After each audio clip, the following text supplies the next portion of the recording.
All right. Okay.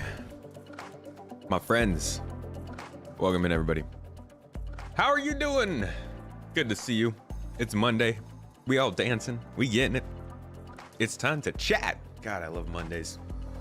We just get to kick back and like talk, and it's all community vibes and good old agreements and fantastic arguments. Decisiveness is the spice of life. That's why they give us so much of it on Twitter. It's wonderful. Shout out to Mrs. Tomato. She has done the do and got the new emotes onto the stream.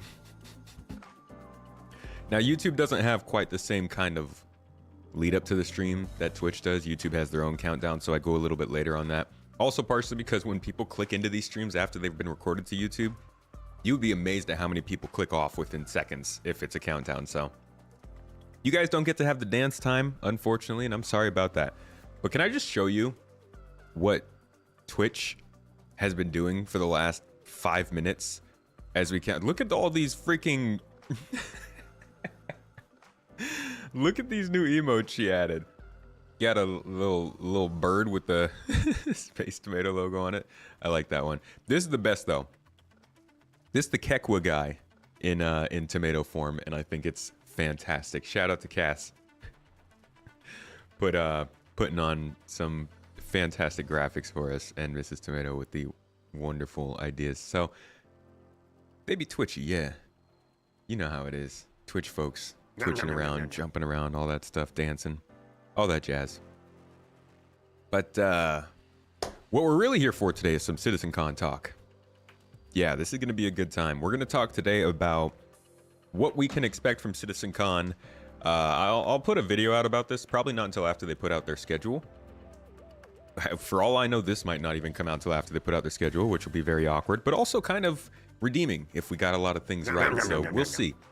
Today, I am joined by you, the wonderful chat, and we will basically be going through the last year of Star Citizen, looking at the different things they've talked about, the different messages they've sent, some of the monthly reports, and all that different jazz to try and determine what we will see at CitizenCon. Now, I know for a fact this stream is going to be riddled with jokes in chat about, oh, we're going to see the same thing. Oh, we're going to see more lies.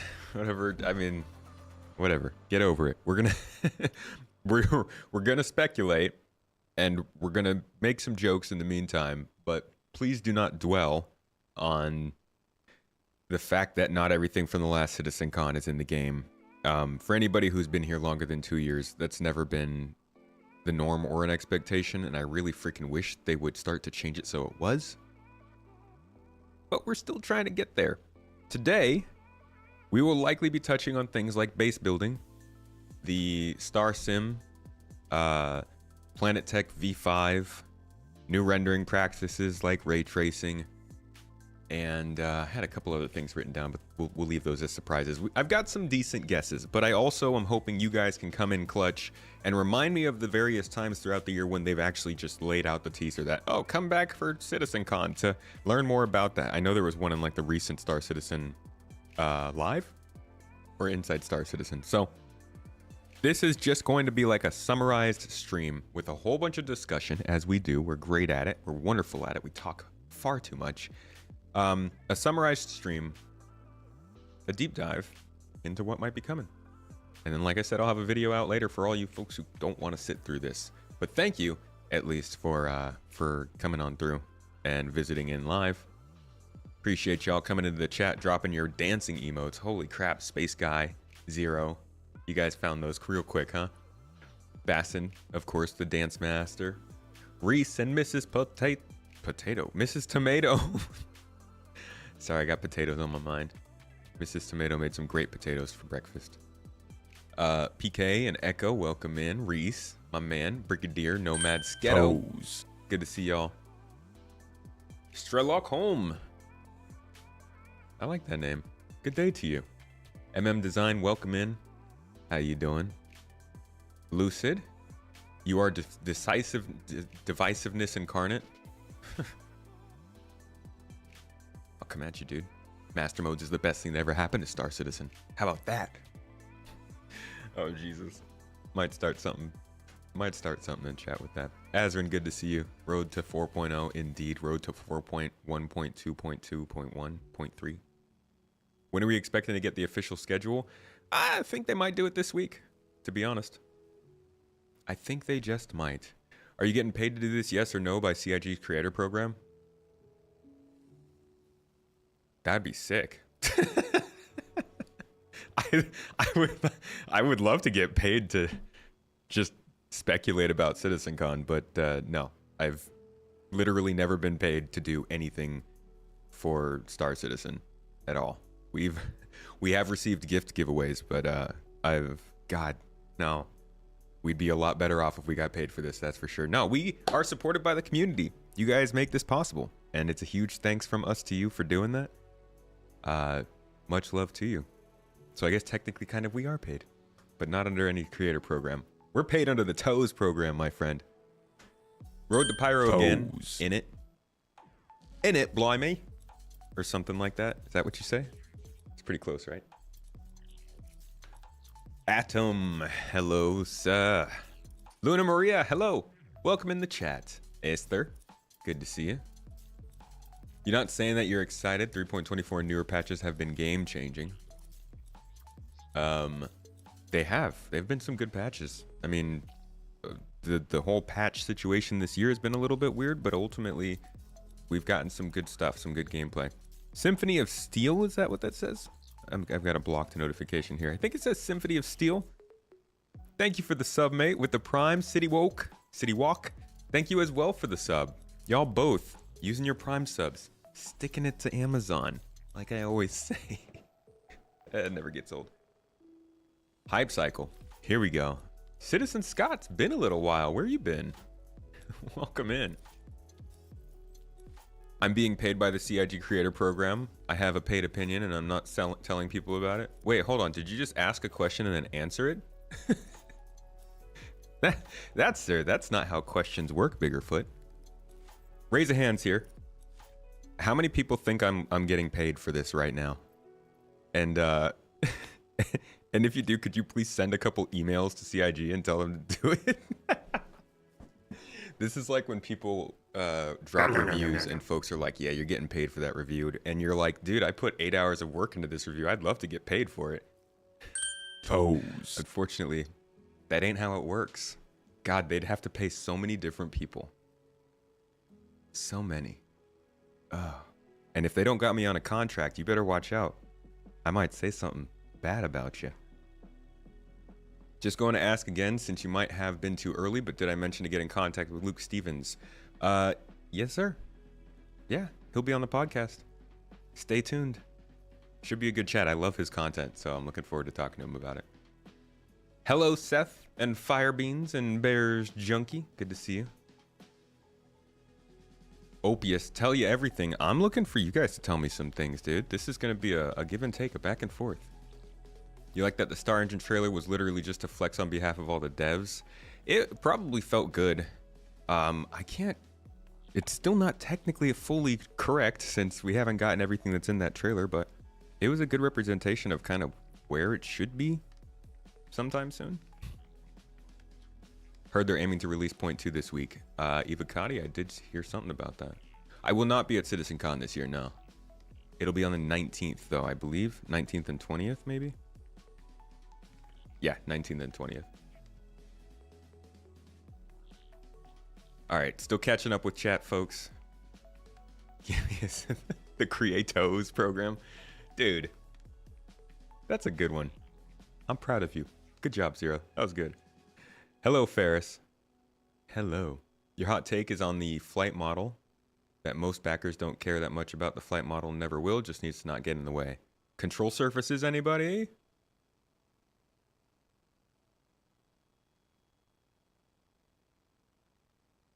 Big rolls of toes. Dude, you know it.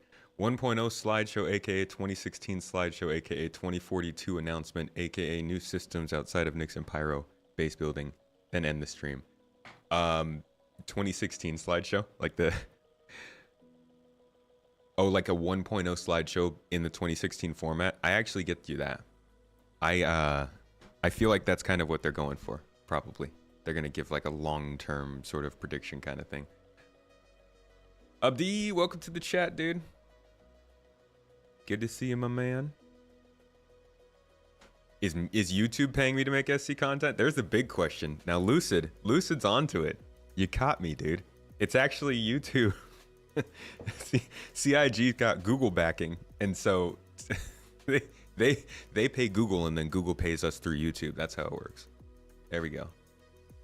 I like that one. That's a good conspiracy theory. Looking forward to exploring the Bengal in person. Oh yeah, that's gonna be cool for people who are there. I look forward to seeing videos of that. Tilted Turtle, how's the garden? Garden's good, dude. It's growing. It's sprouting. It's been raining. Raining. Gosh, it's like, I don't know about you all, but our summer has ended. We're not getting summer days anymore. No more sunny days. It's all, oh, I'm gonna be cloudy now. Oh, I'm gonna rain now. Oh, I'm gonna be windy. And then just run that cycle over and over. Great times. We need to see Nyx, and we need to see proper Squadron 42 gameplay. Let's do a, how about we start this off with Planet Tech and new system stuff. Pretty dark in the corner there. Can you get any brighter? Light me up a little more? There we go. That's better. Let's jump all the way back in time to the first Nyx preview we ever saw to show people kind of what we're expecting with Nyx, and then I'll show you guys Delmar. Proper release date for Squadron 42. I do think that's a good one to have in the cards. Yeah, Mrs. Tomato's actually working on her bingo card right now. We're gonna host a little game of bingo, or no, she's doing her template for it. And we're going to have a little fun with it in the garden. Huh?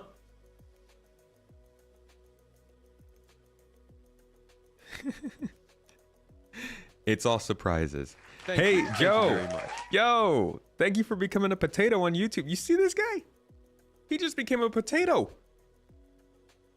Holy crap. Hey, make sure you're on the Discord, my friend. As a potato, you're getting behind the scenes stuff, as well as you're actually going to get your referral code on our referral code randomizer, which goes underneath every video.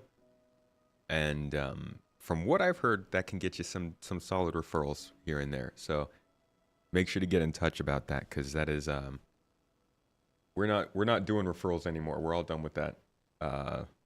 We got our referrals. We did our stuff. Time to share the love. So feel free to get on that program and reap some of the benefits of that. They keep saying it's all post 4.0 stuff, so you expect some cool things. Cool things that we'll see in a year. I mean, imagine if 4.0 actually does do what people keep saying it's going to do, and it doesn't come out till like the end of next year. And they're like, hey, well, we're going to show you post 4.0 stuff right now, so you can imagine it for the next year and a half. That would suck. First, yeah, we got a javelin through referrals. Although somebody accused me of buying a javelin, let me tell you, I will never, ever spend that much fucking money on any game for myself. Besides maybe like long-term DLCs. You guys spend your money how you want, but I will not be spending a javelin's worth of money on something. Even the ships we have bought so far don't even add up to that. I think we did the math earlier this year. It was like $700 bucks or something like that. That's far too much. The javelin, holy crap. Anyways, here's a look at the at Nyx, what they wanted Nyx to originally be via their visual trailer, and then we're gonna look at what it ended up being, and then, you know, extrapolate.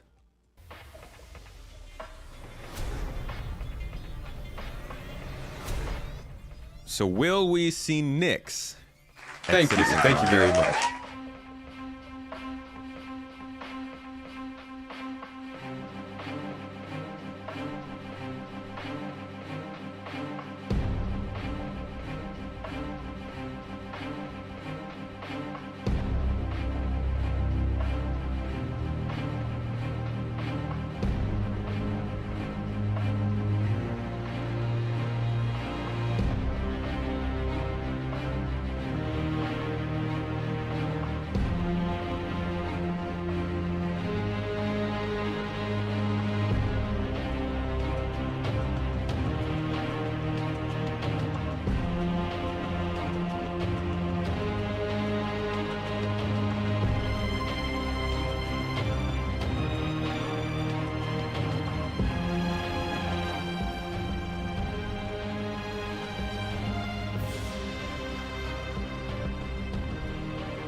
All right.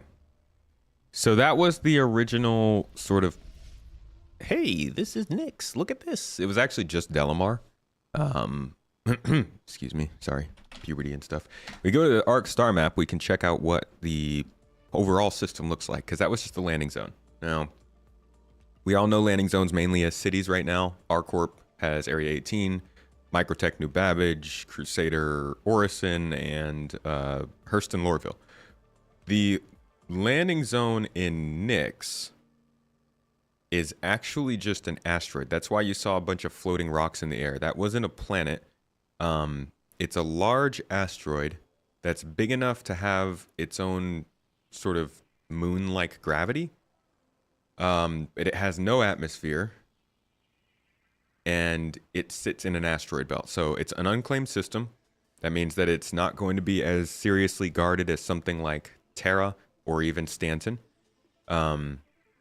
This is going to be a neutral ground, kind of. I think this will probably be a mid to late game neutral zone. Like, it's not as dangerous as Pyro, not as safe as Stanton. Pretty big system. It's only got 3 planets in it. The place that you just saw is right here in the asteroid belt. So it's one large asteroid called Delmar. And it has that one landing zone on it, like I said, called Levski. And this is equivalent to the cities in Stanton, but obviously it's not as big as a city.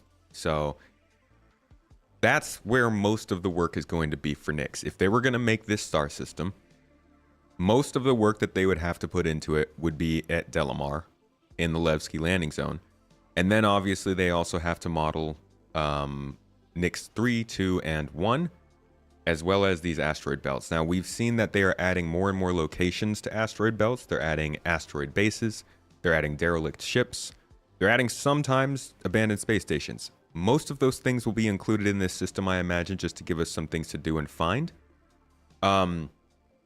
This star system is also developed inside of a nebula, right on the edge of a nebula. So there's going to be a large amount of difficult space to travel within this system, most likely. It will be, it'll have more kind of interference and probably play off of the mechanics that they used for the coil in Squadron 42. And if you go back to CitizenCon, man, I don't know what the name of the panel is where they did this stuff. One of the CitizenCons, though, they talked pretty heavily about the effects they came up with for the coil and flying through it. And yeah, I'm not going to find it here. But I do think that the idea of exploration gameplay and long distance scanning and stuff like that is something that they could definitely benefit from bringing this system in. Now, I saw jokes about the video saying coming soon. Yes, it said coming soon, and this video was released in 2015, but it did end up coming soon. I mean, ish. So they released this in August of 2015. We actually were able to visit this location ourselves in December of 2017, was it? Or just 2018? I don't remember. A few years later. And if you just search Star Citizen, I guess not Nyx, you'd have to search like Delmar. You'll find plenty of videos of this area. Here's our man Ferrister. Depending on when you're watching, the Attenborough Star Citizen 2017 right may not still be here.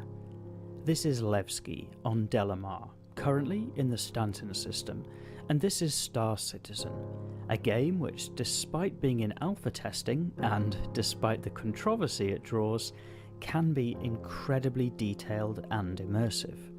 And this location spotlight series of videos is to celebrate that beauty.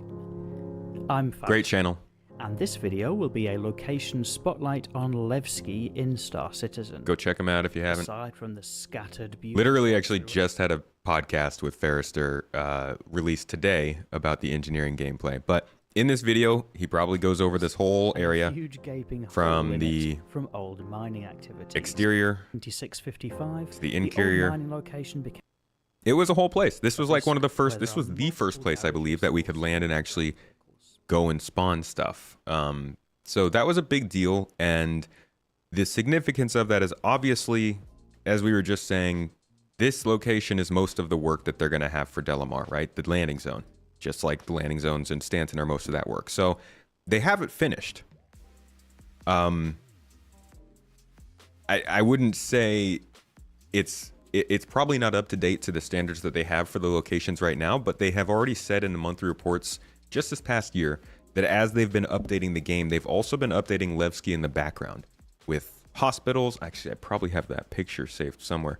Hospitals, the resource network, the graphical updates, all that kind of stuff in Levski is also getting updated while they're building out Pyro and updating Stanton. So as far as a new system goes, Nyx would be a new area.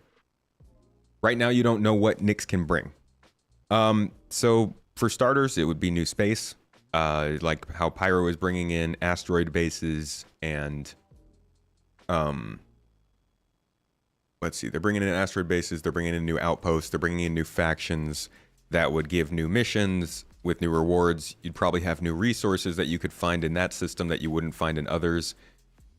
You would probably have different kind of relics. So in the Stanton system, you get, they have some of these relics that show up from past wars that you could find and collect. It's kind of exploration gameplay more so, but those kinds of things they can mix into this system because this system was a big part of the Beltway that people actually used to escape the authoritarian Messer regime. So back before this game happened in the Star Citizen universe, the Nyx system was a popular place to stop off if you were trying to escape the government that was controlling humanity at the time.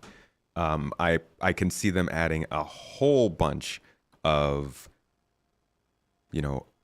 assets and collectibles and harvestables that have to do with that. There's also the People's Alliance of Nyx. I think it's of Nyx. Is it Nyx? People's Alliance of somebody. It's a neutral faction that's not really a big fan of UEE, but also not pirates. So that provides a lot of opportunity for players who maybe don't want to be in a UEE system where it's all government and it's all cities all the time, but they also don't want to be in Pyro where it's kind of more dangerous and tends to attract people who are more violent. This would be a solid neutral ground in between the two systems that they could bring in. But yeah, the biggest things that they would add with this would be the factions, the points of interest, and the new missions. I think there's a lot they could do with resources, but since we haven't even seen them do that with Pyro yet, I wouldn't bank on that as of just yet. Nyx is not UE. Nyx is unclaimed.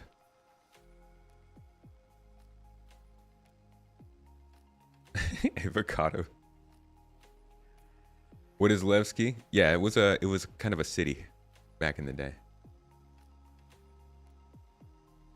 No, this isn't it. This looks like a excerpt from Inside Star Citizen. I'm looking for. All right, let's see. CitizenCon 2018, I believe, was when they showed the video that I'm looking for.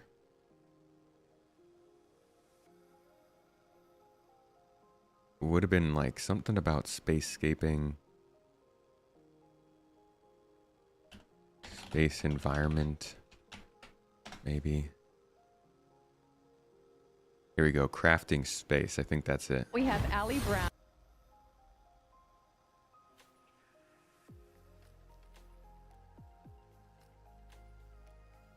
So yeah, they did a lot of work on. I think Ali's going to now do a recap of everything that we've got. So, trying to show what it would be like in gas clouds. Like really old UI, probably some pretty outdated effects at this point. But the idea that like you're flying around through the gas clouds, you can't really see much. You probably can't quantum jump too clearly through this because they're going to start to add more obstacles in quantum travel. You've got a lot of distortion going on with the UI and systems, might make your shields not work as well. There are different things they could do in situations like this, but we've already seen this kind of environment introduced with Pyro. Well, with Pyro's previews. And I think that this is something that they could probably play a lot with in Nyx, considering it's in a nebula.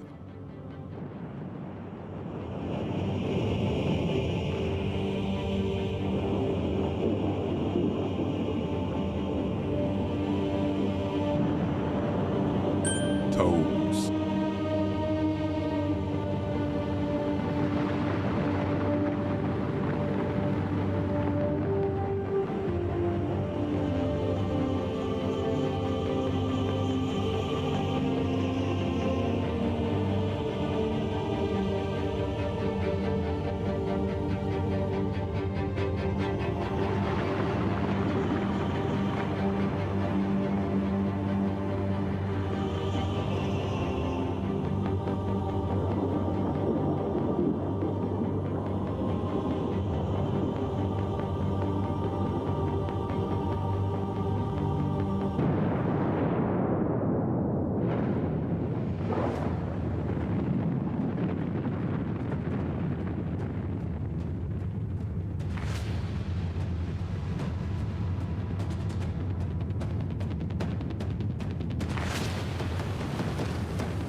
Honestly, this is probably ripped directly from Squadron 42's development, right? Like, they showed us this as something that they could do in Star Citizen, but this is absolutely something that they've prepared because we're going to go through situations like this in Squadron, whether it's via the coil or whatever it might be. These kinds of handheld trips through gas cloud nebulas are kind of a given. But yeah, that's kind of what they had to show. Can I just say, because I missed it before, Luxo, thank you for the Prime sub. Glutrino dropped like 5 subs in here, and I did see your message. How is the garden growing? It grows, my friend. You know, there's a lot of sediment in the water in August, September. So new plants just be sprouting up. We got tomatoes, we got peppers, we got lamb, yams, rams, all kinds of stuff. We even got candy growing in the garden. It's great. Cookies and candy. Wow. Hars, thank you for the sub as well. Thanks to the content stream watcher, but love the YouTube videos. Well, thanks for watching all the things. Appreciate you. Data running discussion time? Don't even get me started. Is it going to be the year of data running, bounty hunting, and exploration gameplay? I don't think so, to be honest. I think maybe one of those things. It's interesting. This has nothing to do with CitizenCon because they've already tried this at CitizenCon, and you won't get me this time, CIG. They will. They'll totally get me. I'm gonna get super pumped when I see any form of anything that has to do with data running, but also obviously we'll keep it in our pants and keep our minds on the prizes. Whatever they do show us, there's a good chance we won't have it in a year. Last year at CitizenCon, they showed us essentially the beginnings of data running, right? With these downloadable maps. Put it to our data bank. So that's sorry if you missed that. That was very quick. So our current objective, it's much more interesting if we can actually take this on the go. So let's download it to our data bank.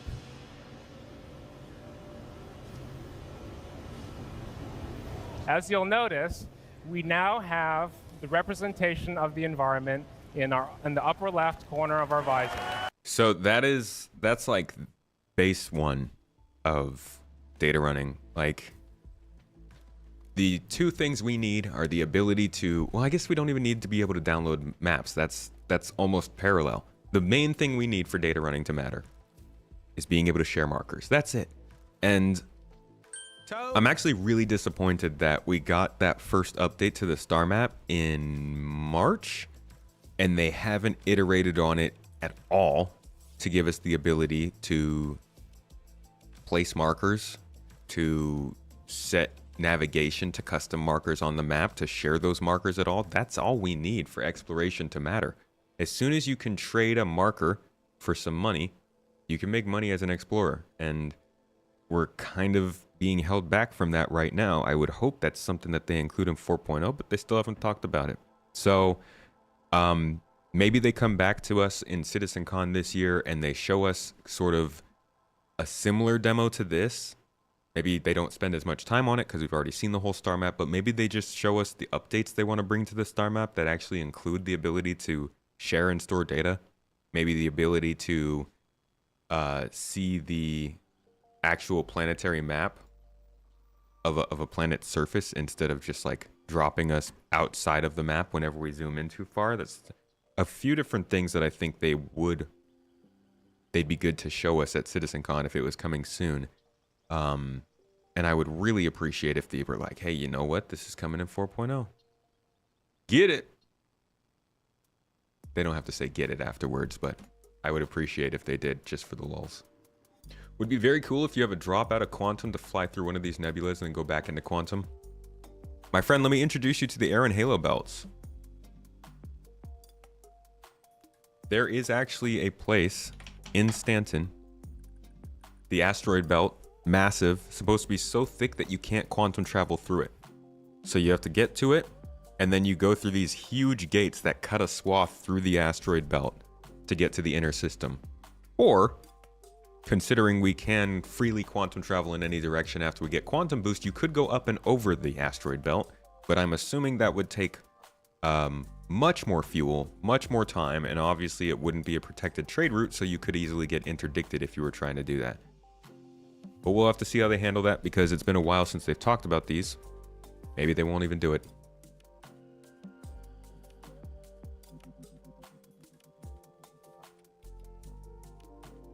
Everything within 12 months, they promised. Ah, Scott, we've been over this. Did you not watch my video? They didn't promise everything within 12 months.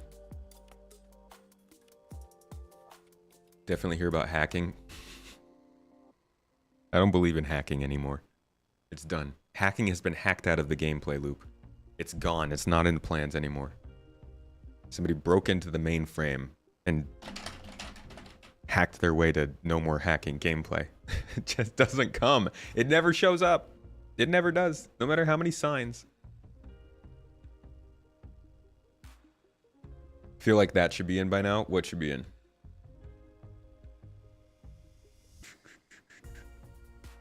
Oh, the ability to share markers.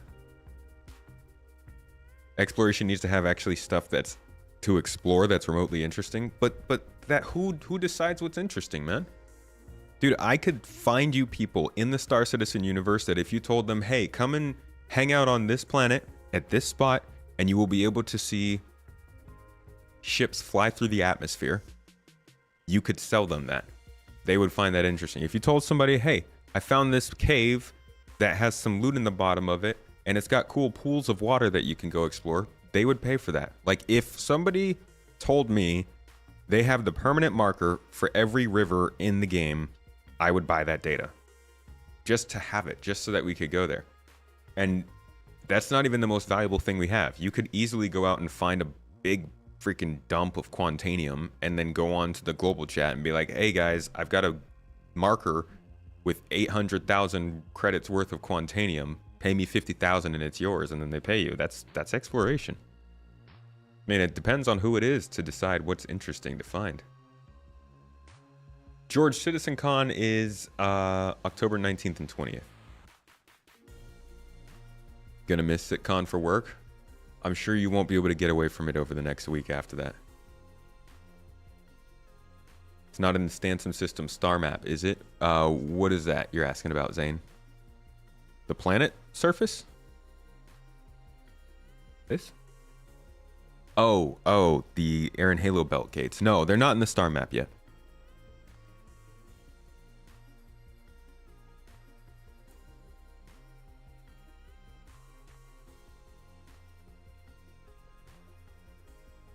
CR literally said no promises.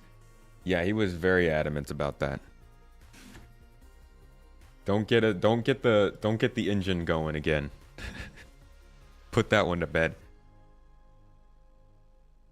Think hacking would be a later edition, easier to develop if you have enough things to hack. I mean, you'd think hacking was a later edition, but I guess that's our next topic. Hacking. Will we see hacking at CitizenCon? I think we can say a resounding yes. What would it be? What would it be? Shipping out. In fact, I think hacking probably goes on a decent list of different topics we would see at CitizenCon, different features that we haven't seen yet. But this is the biggest clue as to why would we see hacking this year. In just the first 6 months of 2024, we feel pretty confident in targeting everything that we just shared for the Pyro system in Alpha 4.0. Well, that's where the new preview channel comes into play. Wait for it. Now that said, Alpha 4.0 is currently targeting a summer 2024 release. Ouch. But that won't mean that you have to wait until... It's like the last day of summer today, right? What's the last day of summer? September 22nd. Yesterday. We missed that goal yesterday. then to play it or learn more about it. That's because in 2024, we'll continue doing play tests like the one we just completed, and you'll be able to follow along with its development firsthand on the preview channel. Wait for it. That's the planets, moons, space stations, settlements, and outlaw lifestyle that comes within the Pyro system, but also an entire host of additional new features. content and quality of life improvements like, oh, I don't know, fully functional jump points, the new quantum travel system, new vehicle HUD and MFD work, resource management, hacking. Ah, there it is. Hacking. Hacking was supposed to be on the preview channel this year. Who played it? That one gets me. It gets me a lot. They've been working on it for a long time. Oh my god. I could probably find let's see. We could probably do a Star Citizen a blind Star Citizen monthly report search and just look for the term hacking and see if it shows up. No, these would be too new. It would have to be like a 2021 search. That Here we go.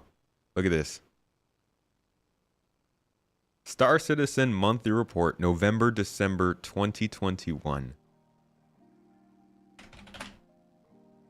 Throughout the year, work on the hacking minigame continued. It has gone through multiple iterations, with each prototype being playtested internally using a simplified 2D in-game representation. It has since evolved to be more competitive, tying into some of the in-world gameplay mechanics like scanning. As the core layout of the minigame has remained fairly stable throughout multiple prototypes, work began on bringing the visuals online. The concepts for this saw multiple iterations, which it currently is looking like the player is executing scripts to programmatically attack the target system. The interface, as it currently stands, will offer the user different options to input the various commands. You know what that sounds like to me?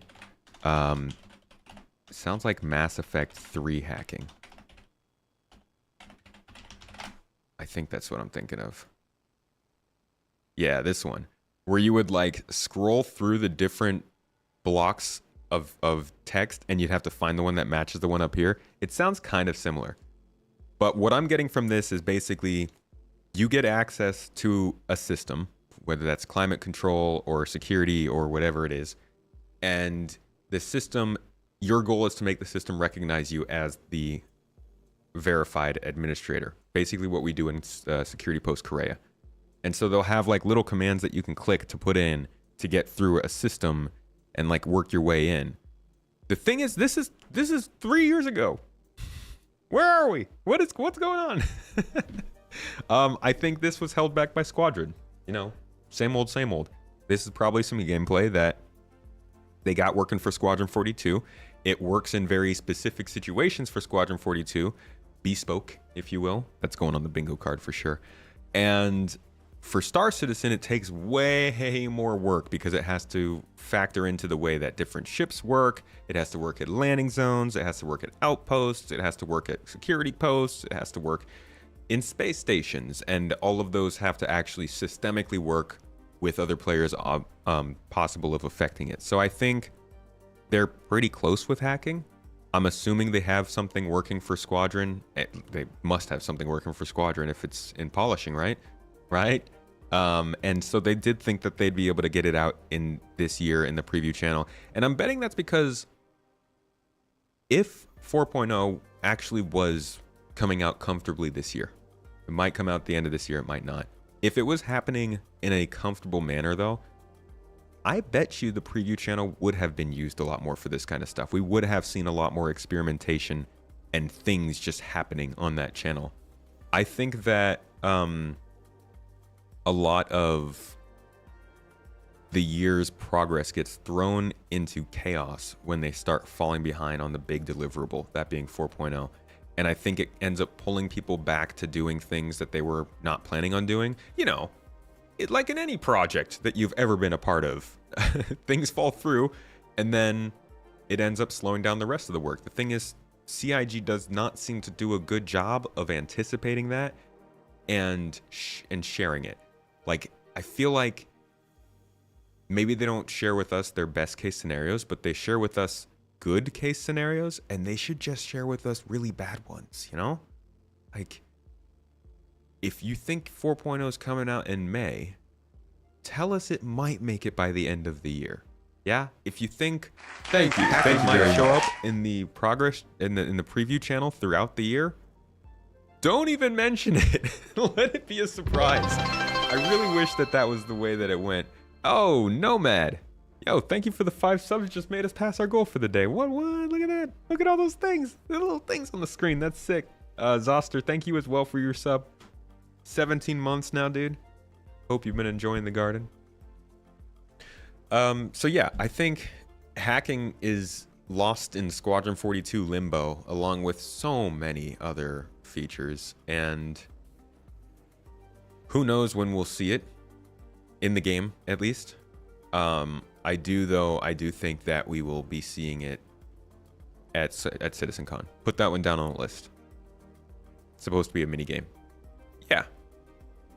I mean, mini game, I think, in the same sense that like refueling is a mini game. I don't think it's gonna. Well, you know, I don't even. I would assume it's as mini game-ish as mining is. You kind of just step into it and do it, and then step out. Not like it sucks you away from the rest of the game in some way. Thought you remember Disco at some point saying that hacking got a major revamp. Yeah, so what I just read was after the major revamp, I believe. Originally, so you guys remember what I just said about hacking. It's supposed to be putting in commands to go through a 2D sort of text kind of thing, command prompt. This is what it was supposed to look like at first. I think I have some video for this actually. Well, I have the video that they show this preview in. It was originally going to be a kind of 3D Deus Ex almost looking hacking gameplay. Looked like Deus Ex, a little bit like a 3D Pac-Man kind of thing where you would be chased around by antivirus almost, and you'd have to make it to some final destination somewhere in this like map thing.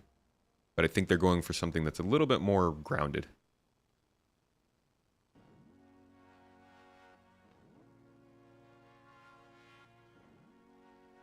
I think that's what they're doing, Citizen Scott. I think Squadron 42 has ended up receiving a lot more just made to work kind of things. I think over the last couple of years, that's what we've been seeing, or not seeing rather, is them doing things that worked for just Squadron 42.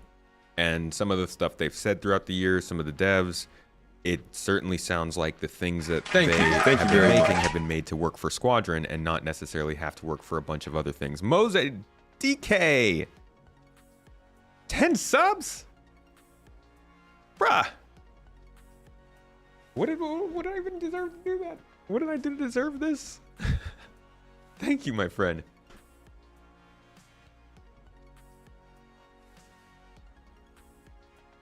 You know, fund my bingo ticket. If they got refueling working properly, you'd honestly gonna be a Starfarer engineer as a primary role. Dude, we need refueling to work. Pyro's about to come out. Like, we need refueling to work. You know what? There's another feature. Maybe we'll see. This one I'm gonna put lower on my list of we will sees. Where's my list? Where's my list? Here we go. All right. Hacking, 100%. We're gonna see that. Nyx, I'll say that's like an 80%. Pretty sure we're gonna see that. I mean, no, Nyx is gonna be 100%. It's gotta be, right? Let's say 95, 950. No, we'll say 95% Nyx. Missions, or rather, improved player beacons. I don't know what this would actually be. This could be player missions. Who knows how it shows up? But this could be a very good win for them. I'm gonna put this one at like 50% though, because I really don't think we would see it. It's super important. They have, man, if you even go back to what they said about refueling back in the day, I'm talking back in the day. Listen to this. Because you have to fly and find a guy in need, find a guy that has run out of fuel, didn't check his fuel meter, and made a bit of a mistake. We are foreseeing this will be much more of a problem once Pyro kicks in, because refueling opportunities there at the station are really minimal. So this will come into play a lot more. So Okay, so that's putting it pretty plainly, right? This is something that's going to be much more important when Pyro comes in, and honestly, it'd be a great reason to start getting more industrial players in Pyro. You know, if you know that you're going to make really good money refueling people in Pyro, you go there, you sit around, wait for beacons to come in, you refuel the people, and you bring an escort with you. That's gameplay for the refuelers, gameplay for the escorts, gameplay for your boy the engineer in chat who wants to just like keep the ship running, gameplay for the pirates who are looking for more fuel to steal. This is the stuff that makes Pyro matter, and we haven't seen anything about this kind of thing becoming better. Even now, when you need to refuel in game, you have to put out a message in global chat. Who the is gonna do that? Who's going into Star Citizen of all games, and just post it to the whole server? Hey guys, I'm out of fuel. I don't really know what to do. I don't have any friends to message, so I'm just gonna reach out to you guys. Somebody come give me some fuel. Here's my location. Come be nice. Like, that sounds like a great way to get some good entertainment. You know, you could probably set up a nice ambush and have some fun with it. But if you're just like a player looking to refuel, imagine telling somebody, hey, yeah, by the way, if you run out of fuel, just type it in global chat. You'll figure it out. You're in Pyro, not a problem. They look out for their own. Just use some pirate lingo, like ahoy and matey, and you'll be good. So I don't know what's going on with refueling, but I do think that these beacons and the ability to share missions in general is something that they really got to get going. Now they did talk about this briefly in a Star Citizen Live. Where is it?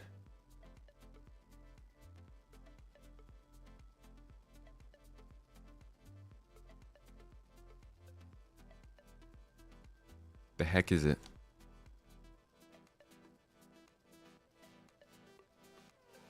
Is it here? Is this it? No. It was Eric.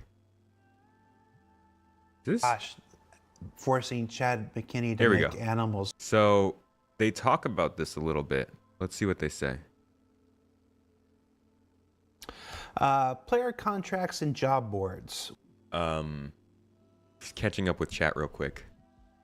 I know refueling works on most ships, but man, it'll work in your org and with your friends. But if you are trying to just get a refueling help out there, it's in a really bad place. When did the CitizenCon panels last year come up? Check that real quick.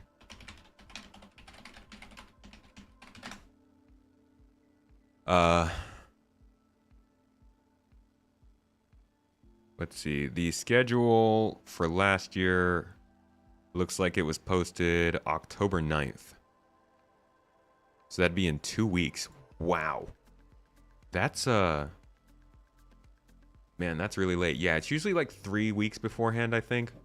2 to 3 weeks beforehand, I guess. Thought it was 3 to 4 weeks, but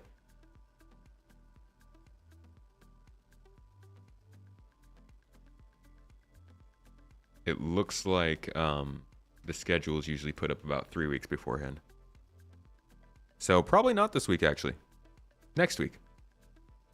In fact, they just did the roadmap roundup last week, right? They'll probably post it with the roadmap roundup next Wednesday.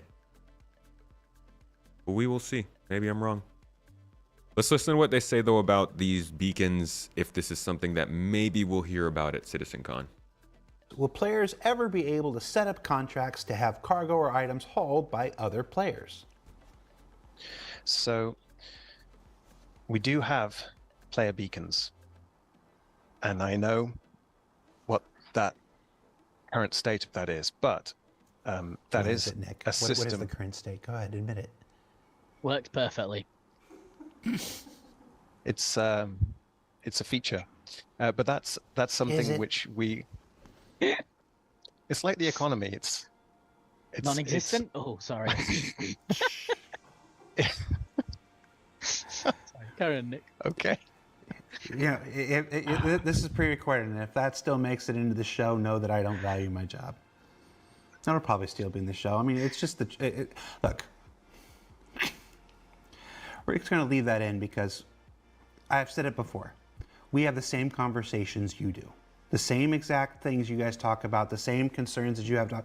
We say all the same things, just 12 weeks before you do.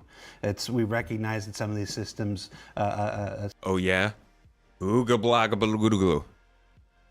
You think they said that 12 weeks ago? I bet not.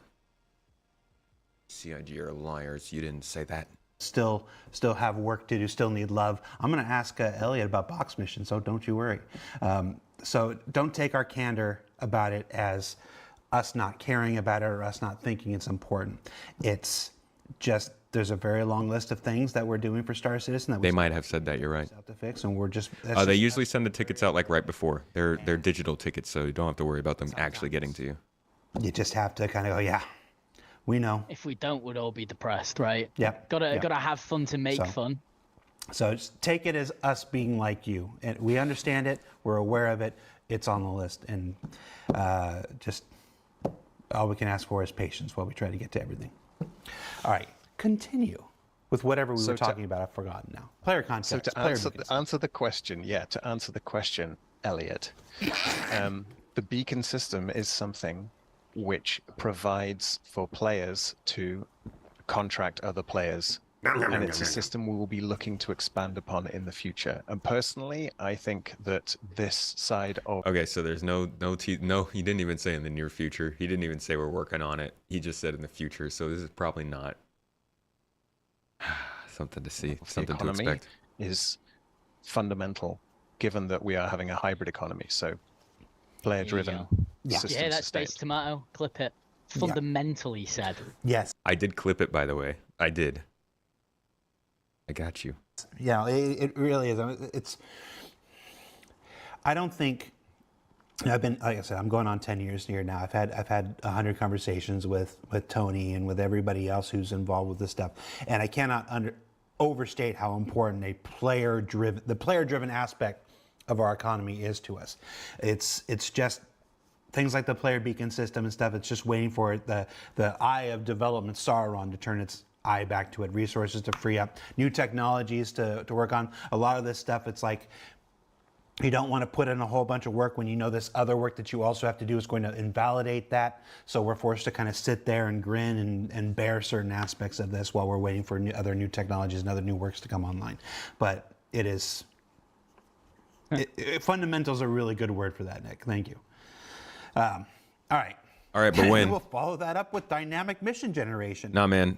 When question, when do we get it? So not really saying anything about the idea of player beacons coming better. AAK, if you're in chat, I know that probably causes you some cheers. Sorry. The mention of Tony was also for Tomato. Hey, man. We got the confirmation we needed. Shout out to Azon and Tyrus and Reese. Was it you that was with them? Who was it that was visiting with them? You guys all ran into Tony Z earlier this year. Bassin? Even more importantly, we need more custom comms or org management. So that's another thing. Let's see. Let me think. Let's open up our handy dandy Tyrus. Handy dandy Starchives. Thank you to the great Starchives developer. This is a great tool. Let's see if we can find that mention they had earlier this year. Oh God, no. Okay, so org Starchive's not picking it up. One last try. I know it was a Star Citizen Live around like May or April. No, it's not picking it up. I think it was here, perhaps. Have that be part of the game loop. Let's see.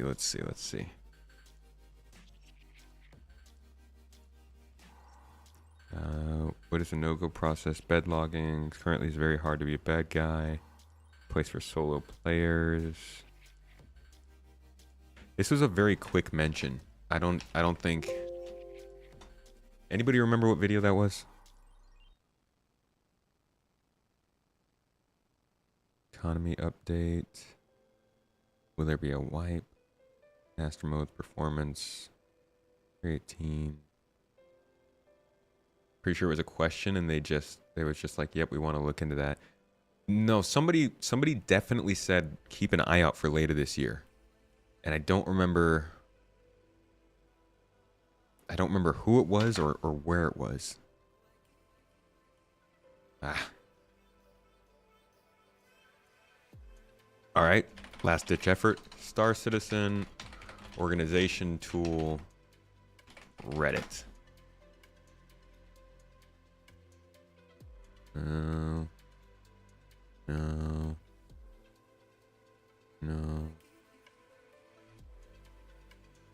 Organization worth it? No. Huh. Remember the mention, but don't remember where it was.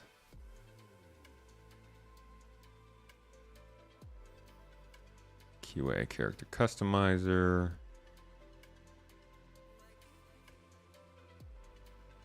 Might have been when they were talking to the UI folks. Actually, I think that was it. Let's see.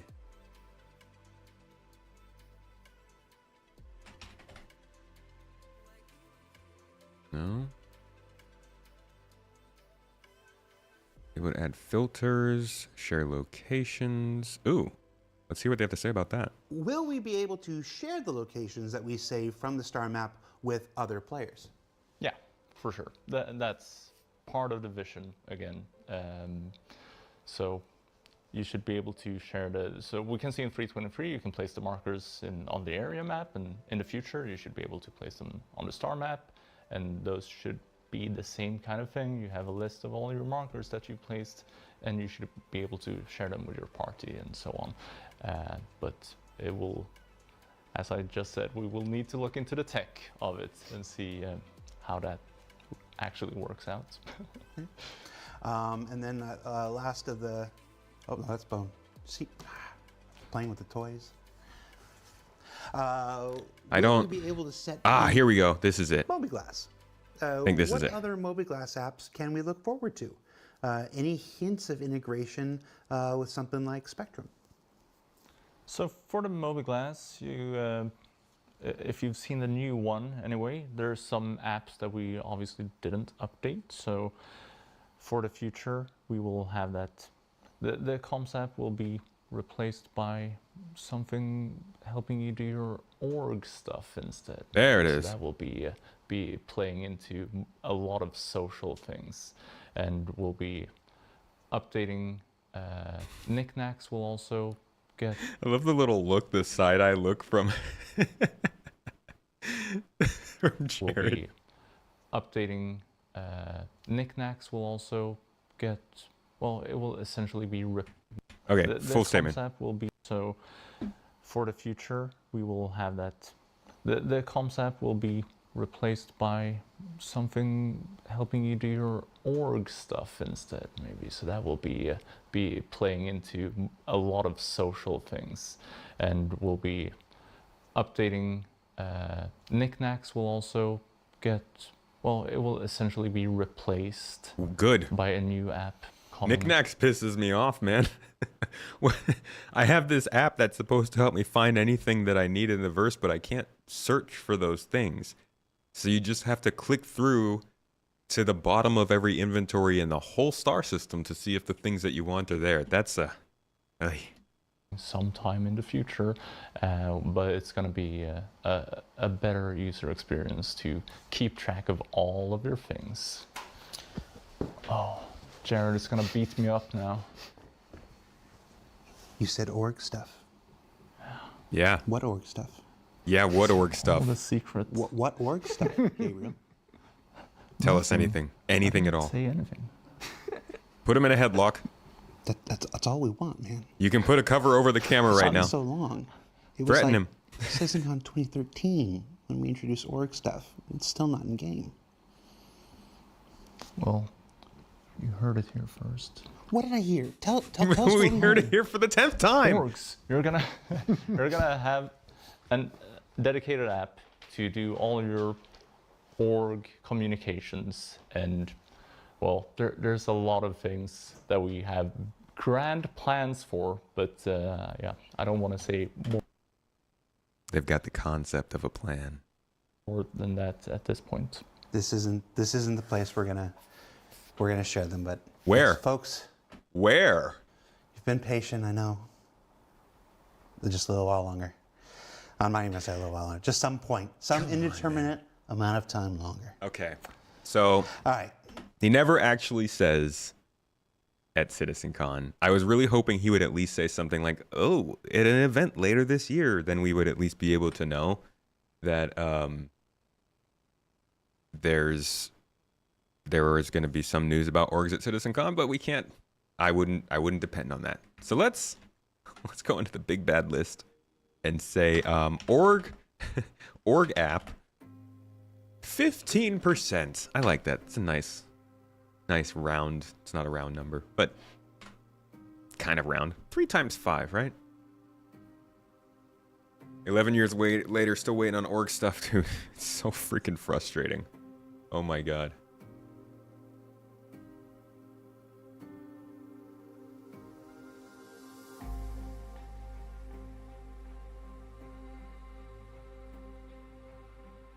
Where's the crap? Where the crap is all this stuff? Come on now.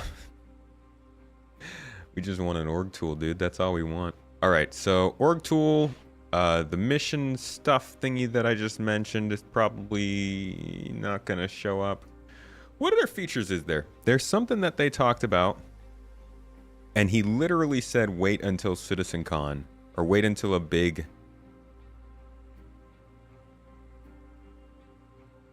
Was it this one? When he was like, wait until the big event, and I was like, it's Halloween.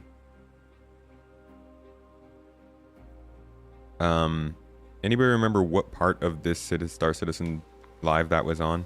I think it was here.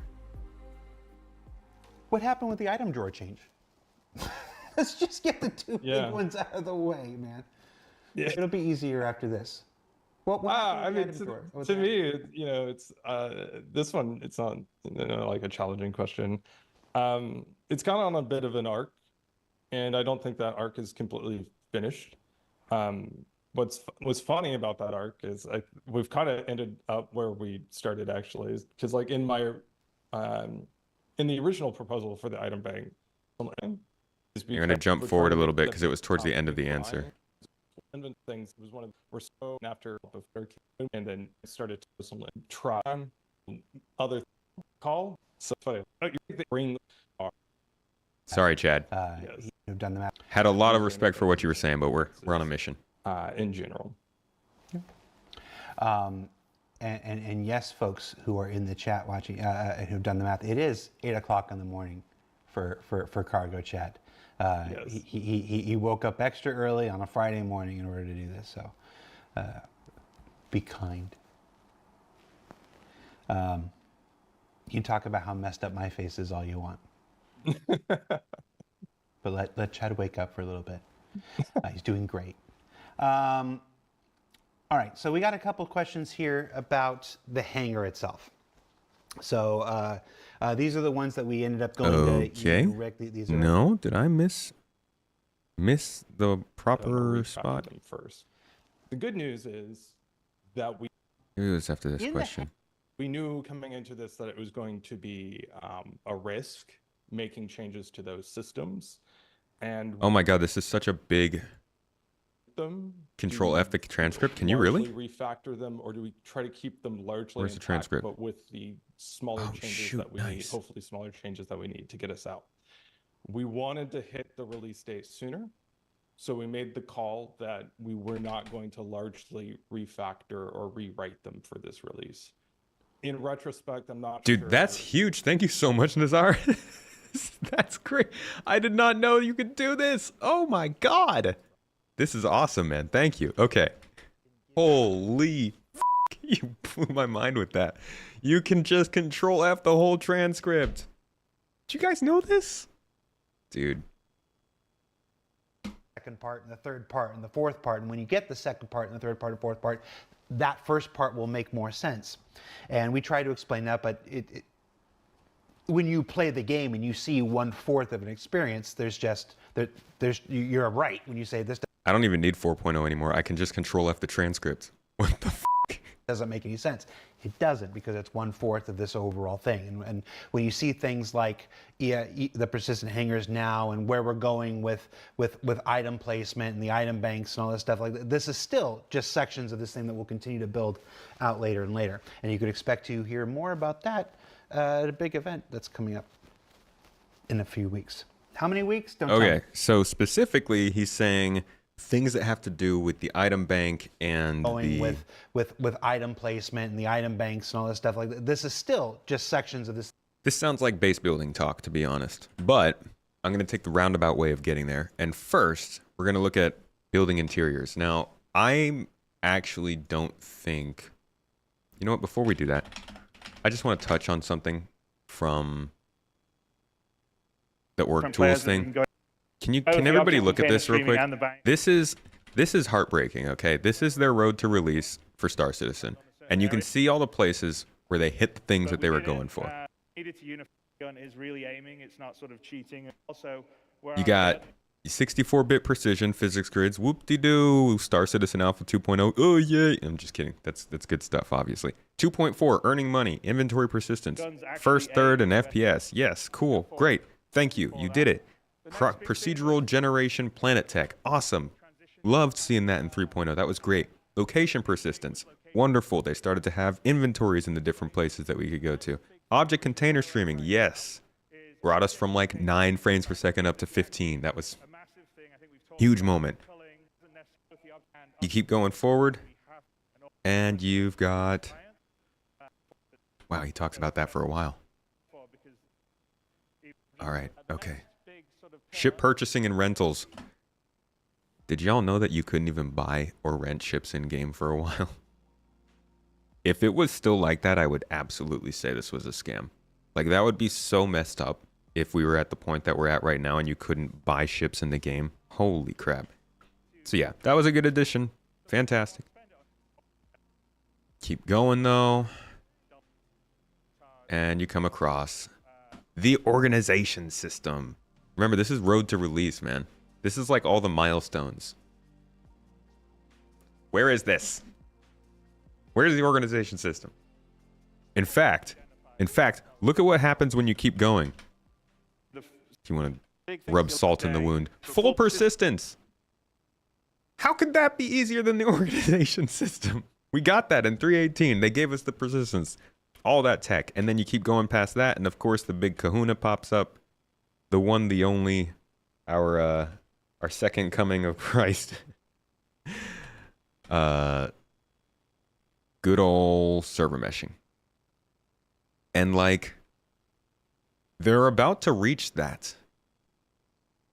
They're about to get server meshing this year or next year. And we still don't have organization tools. So you can understand why people are kind of unhappy about that. I think it would be really helpful if we could do more to organize our people in game, to literally just be able to see the list of your org members in the game, or have an additional like marker when you do come within what's it called, like points of sight of them, and it pops up that they're in your org. That'd be awesome. What if you're in Jumptown and like 2 org members come across each other and you shoot each other and you're like, oh well, I didn't know. Just like, I would love to see that. So I don't think that they'll actually have it, but it would be cool if they did.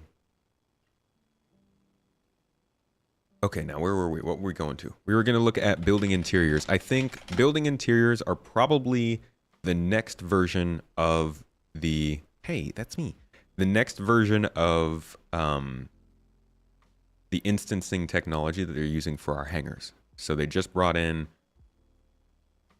persistent hangars, personal hangars, all the hangars. They are instanced. We all know this because we have heard the alarms blaring for other people's hangars that we can't see. We've seen the doors not open when we're there. All those things. But there are another type of instance thing that I think they want to do. Well, we all know they want to do. And I'm not sure if their plan is still the same here. Okay, I've heard some whispers and some murmurs that this specific development and the overall area this development falls inside of has been having trouble over the last couple of years. there are a lot of complications that go on when it comes to, you know, how the game develops and what teams are working on what. And I think this is a very, very big initiative that would bump up against things like UGFs and base building and outposts. That thank you. When push comes to shove, this probably gets the short end of the stick and gets pushed back more or gets downgraded into something a little different. So going into this video we're about to watch, keep that in mind. When we see this, it might not be the exact same of what they're trying to tell us here, but I do think that this is one of the next steps for their instancing that helps to make cities have a lot more gameplay and helps to make buildings have more spaces within them where we can do stuff that's not just an outpost or something like that. If they instance them, it could really help along with providing gameplay without taking up a lot more resources in the PU, but we'll have to see. Anyways, here's building interiors. Colt, thank you so much for gifting out that sub to Spore.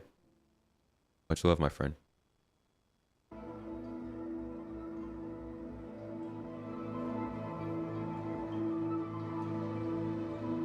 So building interiors is something we've always wanted to do, you know, because of, you know, we've had cities in the game for a while. We have many cities, we have many buildings. Therefore, we could have many interiors. It's a perfect opportunity to put in a lot of play space. Now, with the players flying around these buildings, they've been largely urban landscapes, fairly uninteractable. You know, we've done a few landing pads to get the players in and out there, but really the real good stuff was on the inside. So up until now, we've been on the outside wondering about the inside, and today we're going to talk about the inside, looking outside.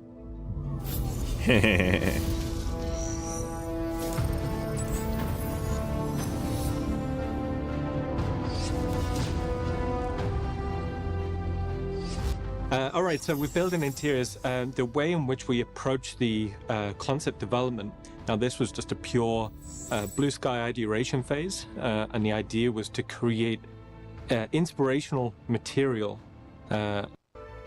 So when we're talking about building interiors, how could we start to break that down? So right off the bat on the top, it's the rooftop spaces. So these would be the primary access points for the player. Then just below that, the maintenance spaces, these could be industrial or technical. Also, we can have residential. So residential could be entire building blocks, so it could be a proportion. Then after that, we've got commercial. So these could be shopping, it could be offices, it could be social. And then at the bottom, obviously, we've got lobbies. Now, these also could be access points for the player. For example, if you're inside Area 18, the player can get access to it there. And then lastly, we've got the underground. Now, these could be interesting as a connector space between buildings. So maybe you've gone in through one building, you go down, and it could bring you through to another part of a building. Let's start with rooftops. Now, up until now, we've largely designed our cityscapes to be more of a backdrop to the landing zone. We have the social space generally in the middle, and then the cityscape goes around it. And they've been designed to give the best composition, to be interesting to fly around, but we've not really thought about designing these buildings from the inside out. So what we're looking at here is some potential concepts for what could be interesting landing spaces that drives the architecture of the building.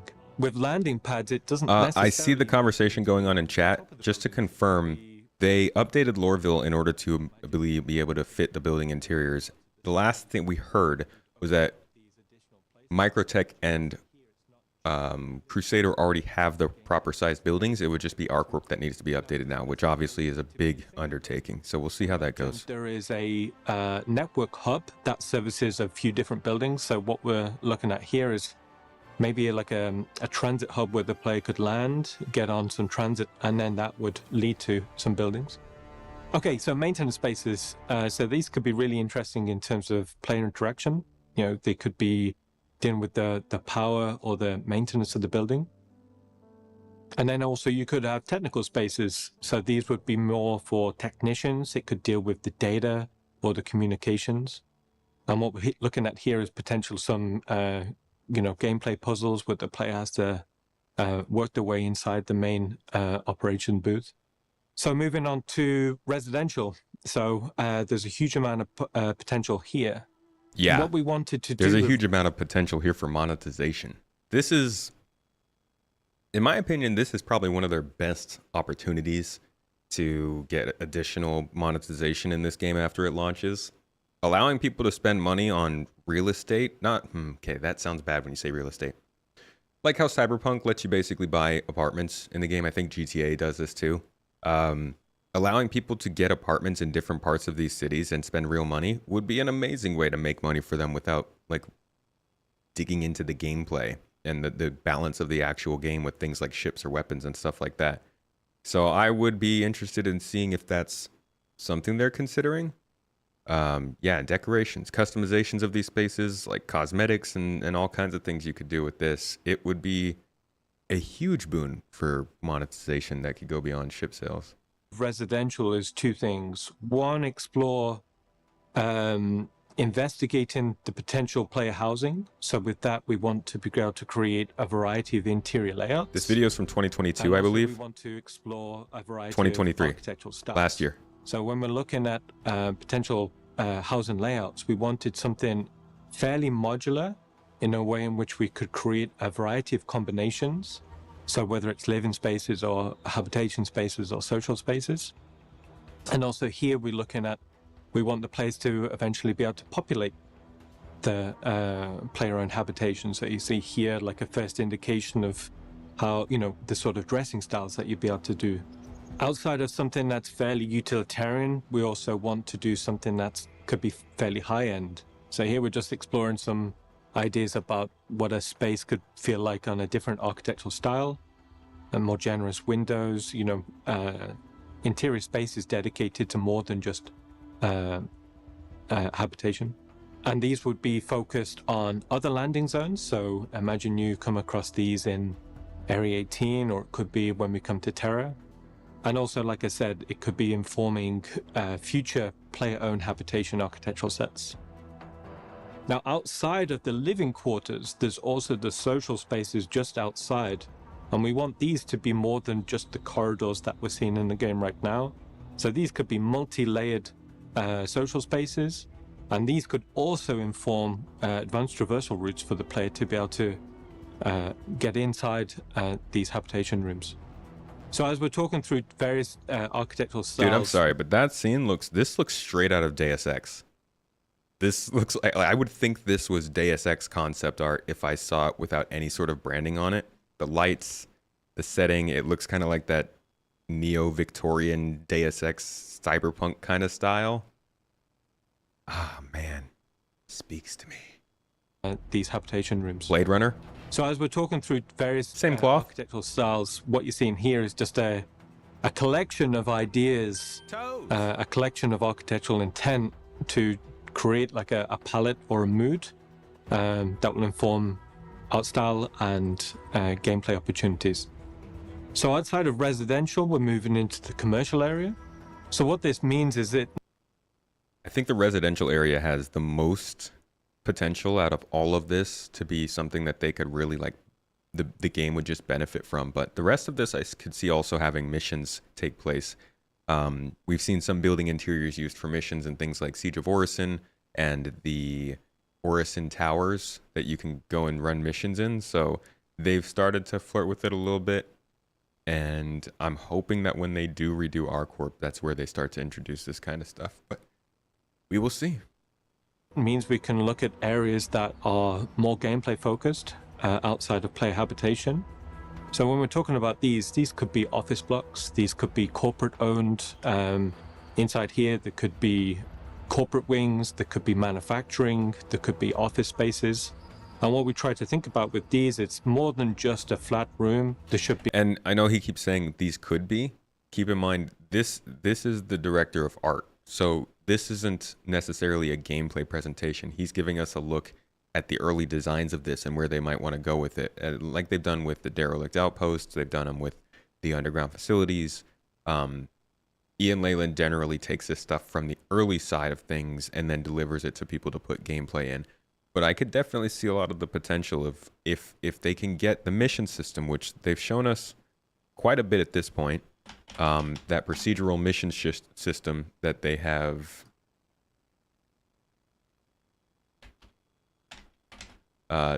developed and they have been using to make missions in the game now. Oh my god, I can't spell. Subsumption. There we go.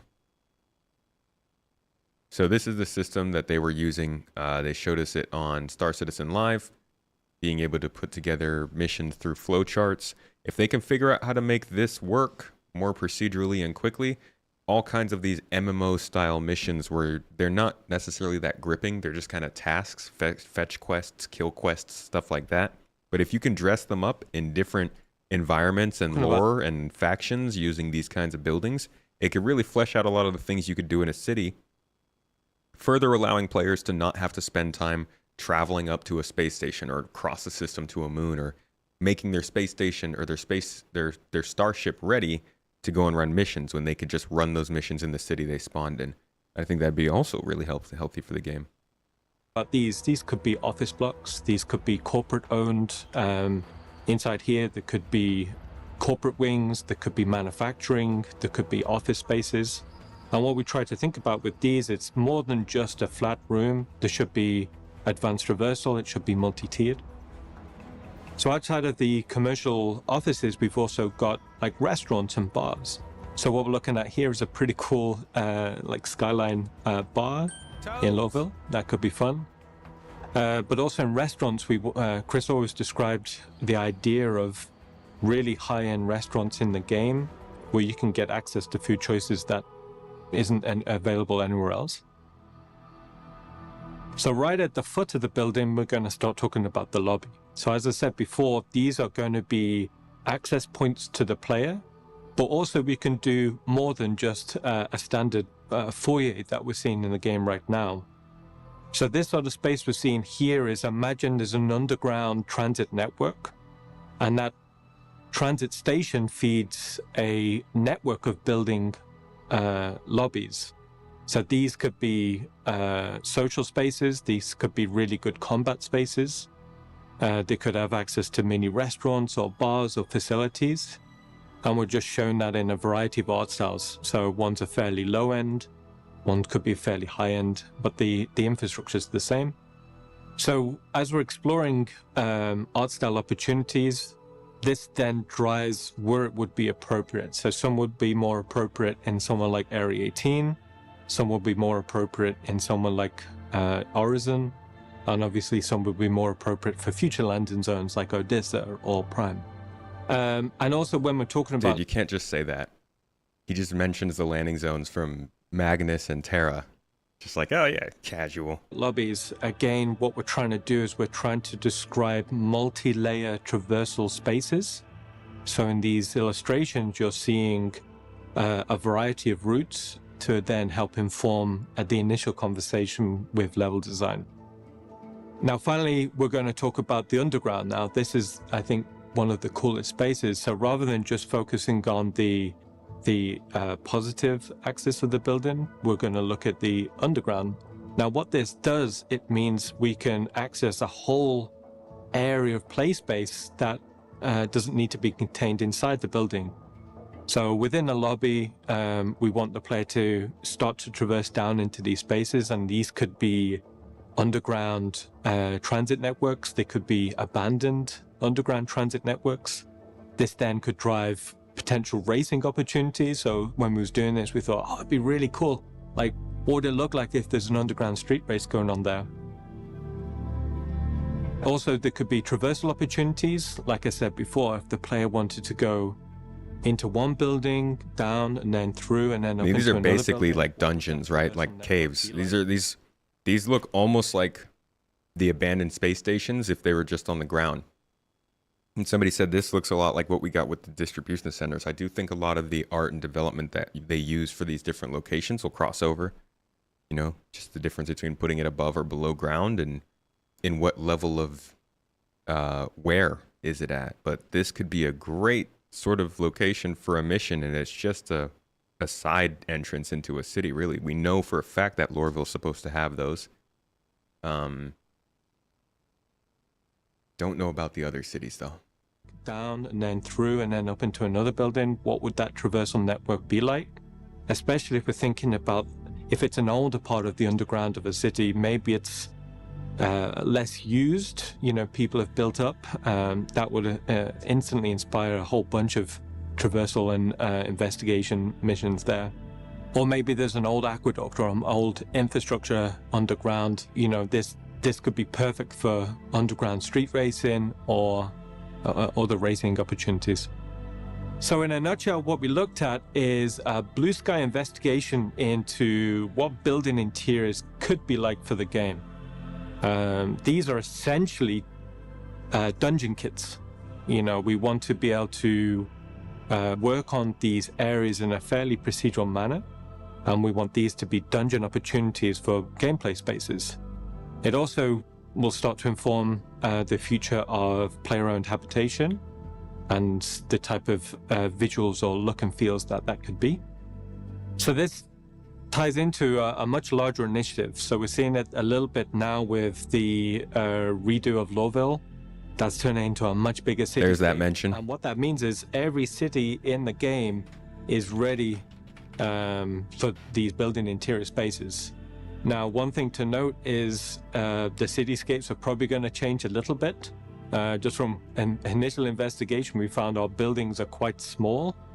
So expect to see the skylines go through a period of transition, but that's cool because that means we're designing the inside of the buildings and then we'll redo the architecture to fit to that. So I think it's going to be super positive for the game. So just in case we was thinking it's all just blue sky concept, actually we're going to start full production on these spaces right at the end of this quarter. So we did see mention of this production in monthly reports. Now, like I said, I think this slowed down as different things popped up that were a little more difficult. Maybe this did enter production, but they ran into something, they got dragged away. There are plenty of other things that the teams who would be working on this kind of thing would be doing. In fact, we can go to the progress tracker and look at the teams that were working on this and see if they had any other things going on. That video was from last year, earlier last year. I think it was February or March of 2023. February of 2023, yeah. So that's something that we could see an update on, at least at CitizenCon. I don't think it's ready. I don't think that will be coming before base building, but I do think it's, let's see, building interiors. So it had quite a bit of work, honestly, 148 weeks scheduled of work. So they were doing a lot with it, but that doesn't really tell us too much. Now, the Montreal Sandbox team did a lot of work on it, and them getting brought into the team as Turbulent got acquired last year might have thrown some wrenches in there as complications. They were also working on underground facilities, which we did get delivered this year, which means a lot of that time probably went towards underground facilities rather than towards the building interiors. We also got derelict settlements in that same time period, which means they are probably also working more on that.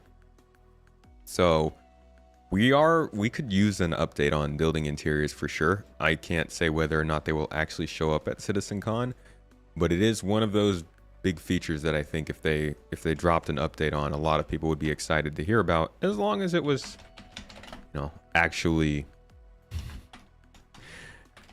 showed some progress in the engine. I'm going to put that at like a solid 60% possibility of seeing. I think that there is a chance we'll see it. I don't think it's close to a guarantee, but it's in that kind of place. I don't know. I'm going to lower that actually. I think that's more of a 50%. It's in this place where I think it's competing too much with base building as a grand focus, and I think they're going to focus pretty hard on base building. Speaking of which, let's take a look at base building.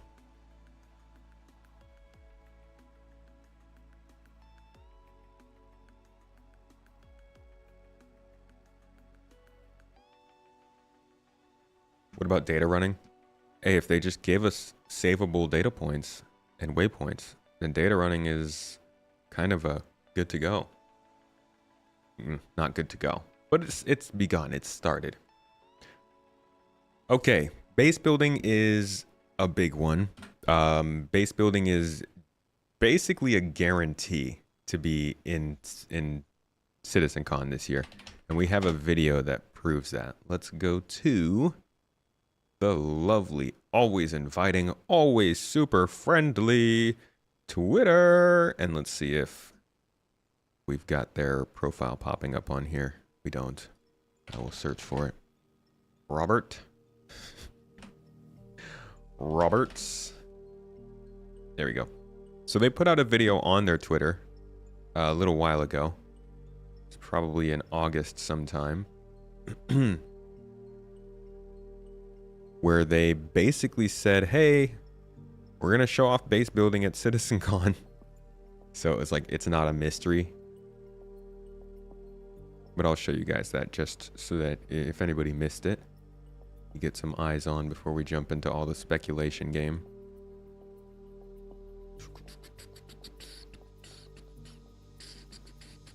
Man, where was this?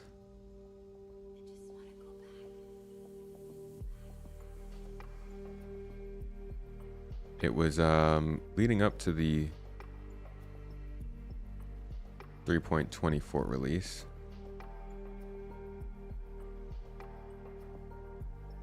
Here we go. All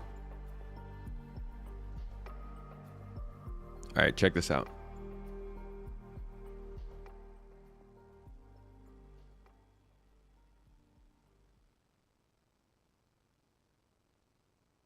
Come on, Twitter. You can load a video. I know you can do it. You got it in you. It's only a file format that's... Why is this one loading? This one's not loading, but all the other ones are. Right, of course. It's the one that I want to see. Is bringing tremendous changes to how you manage your belongings. Your persistent hangar is now your first customizable home in the verse. Organize your cargo. Keep your gear close. And jump straight into the fray. Not calling it X. Your own space means quicker access to the things you need. And Alpha so like they were just doing this random advertisement for 324 and then out of nowhere, I think this is because they just wanted to drum up a little bit more noise because people were just not feeling it at the time. So they were like, let's throw in base building at the end of this video too. Why not? It's the beginning of establishing your home. Stay tuned for more at CitizenCon this year. Until then, get ready for Alpha 324. It's time to shape your own adventure. So the video literally says, we're going to talk about this at 324 at CitizenCon. And one of the things that they highlight here are suit lockers, which, by God, we've been waiting for suit lockers for way too long to work. Like, actually too long. Suit lockers are... Not only are they something that could help the game speed up the way that you play, they also were like in development quite a while ago. I mean, we could scroll back a lot. Yeah, they kind of finished their scheduled development at that time in 2022. The deliverable for them reads, introduces a consistent way to store clothes, armor, and items in a physicalized state, which, you know, looks a lot like this. It's basically what this is. Also includes a more robust and tactile method of storing items on shelves and attachment surfaces. This builds on the personal inventory, expanding the inventory UI to include lockers. Now, the big thing about these suit lockers I think we would get is the ability to walk up to the suit locker and with one click, equip everything on that loadout. This is like, I think, our physicalized way of saving loadouts. A lot of the problems that people have with this game taking too long are the fact that every time they die, every time they reset, every time something happens, they have to go to their inventory, get all their items, put them on their body, and then get going. But if this existed and wherever you signed off, whether it was on your ship, in a homestead, in a space station hab, whatever, and you could just run over, click this, and boom, you're equipped, this would speed up the flow of this game a ton. But that's just one part of this. They also are probably going to end up talking about base building more seriously than they did last year. A lot of it was kind of conceptual last year.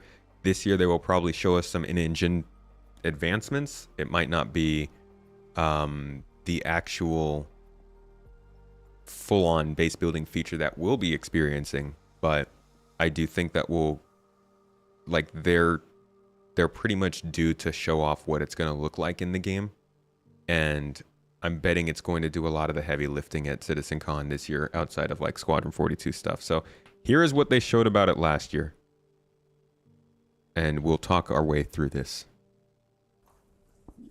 We'll be talking today about something special. It's an update on something that we talked about a little while ago, but we feel it's the future of Star Citizen, and it's the actual culmination of multiple different game systems coming together. So why don't you play the video?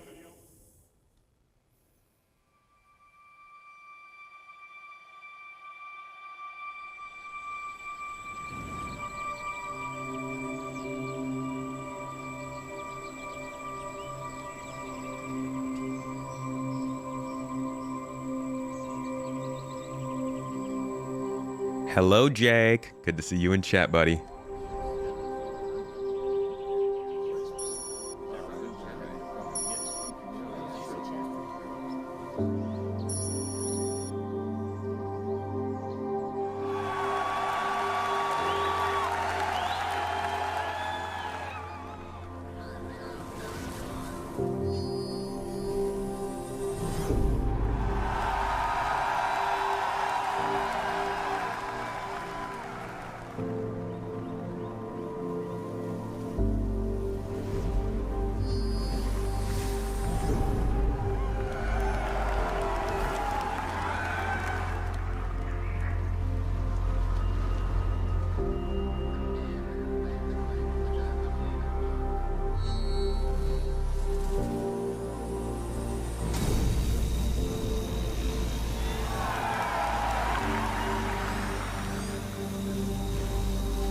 This one was hard to keep secret, huh?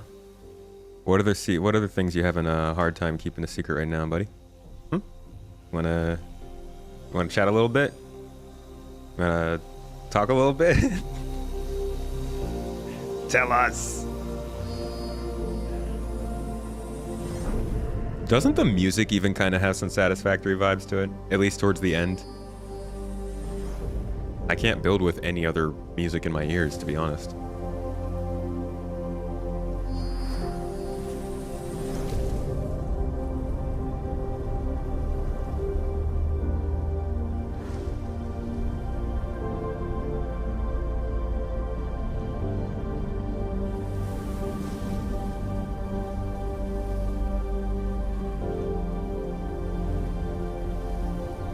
Don't mention trains, Mihai, they hurt.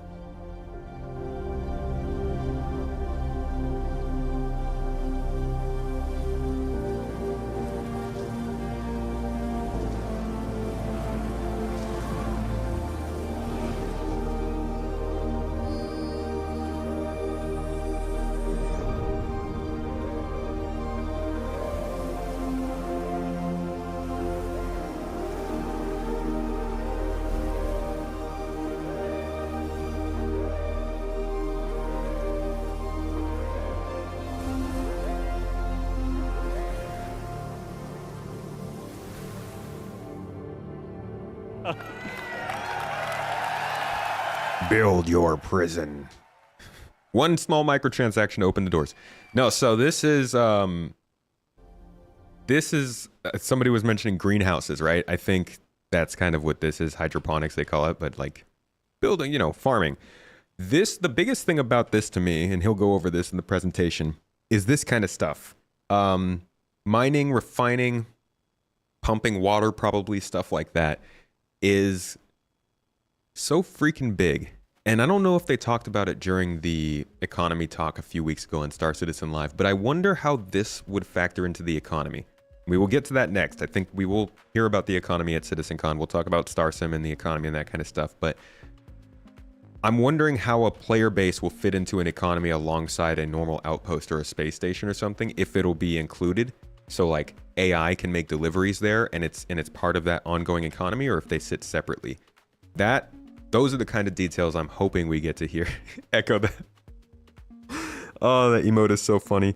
For anybody who wasn't here at the beginning, Mrs. Tomato got some new emotes into the chat. And one of them is the the Kekwa emote, but in the tomato form, and it is, I love it. I love seeing that. Thank you. I'd be really interested in hearing more about that this year. I hope that's something that they get into in terms of the details. But I'm guessing it'll be a lot more about just like the placement of buildings and stuff.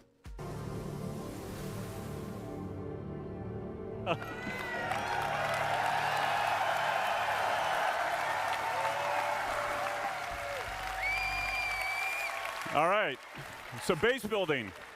All right, it breaks down into two really large gameplay sections, planning ahead and prepping, and then you've got the on-site where you're actually gonna build. So with that, you need to figure out what your goal is. Is it to have a home with a nice view and relax? Is it to have a trading post where you want to create and sell items? Is it to gather resources available and move on to the next area? Or is it to be off grid and be completely self-sufficient? So with that, with your prep and everything like that, we've got blueprints. They might actually talk about this too. I think this is kind of included in this talk, but crafting is mostly separate from base building in my opinion, and just the idea that like they don't have to come at the same time. But I think they're pretty heavily intertwined, and if they talk base building, I do expect them to talk crafting. We're going to go back real quick to another video that also talks about base building, and I think shows us how base building is a really, really good segue for them to go into exploration and how exploration gameplay in this game will work, and data running in general. Listen to this stuff here. The level of certainty, that's interesting in that knowledge, information within Star Citizen is very often an analog concept. You don't necessarily know something or not know something, but rather you know things to varying degrees. And the easiest way that I could give for an example would be to consider a car that you're thinking about purchasing. If you're being asked to purchase a car and you haven't actually seen it, you're going to be very conservative in terms of your estimate of what it might be worth. If you're able to see it even from the exterior and verify there's tread on the wheels, the paint job looks okay, etc., then that's going to increase your perception of its value. If you're able to actually turn the car on, make sure it's running, or better yet, have a mechanic take a peek under the hood, then that's going to basically bring it even farther up the scale. And so a lot of what we're doing with the value of land, which ties over into the Pioneer, because you're going to be setting up these outposts ideally in optimal locations to exploit a lot of this value that's sitting on the surface of these planets. The next one up would be when the info was last verified. Knowing that there is a vast abundance of gold at a particular area, but the information is stale. It's 2 weeks old, it's a month old, it's 6 weeks old. As it gets more out of date, it becomes less and less valuable. And so what this means is that players will routinely have to refresh the knowledge of a particular area in order to maintain the perceived land value within the game.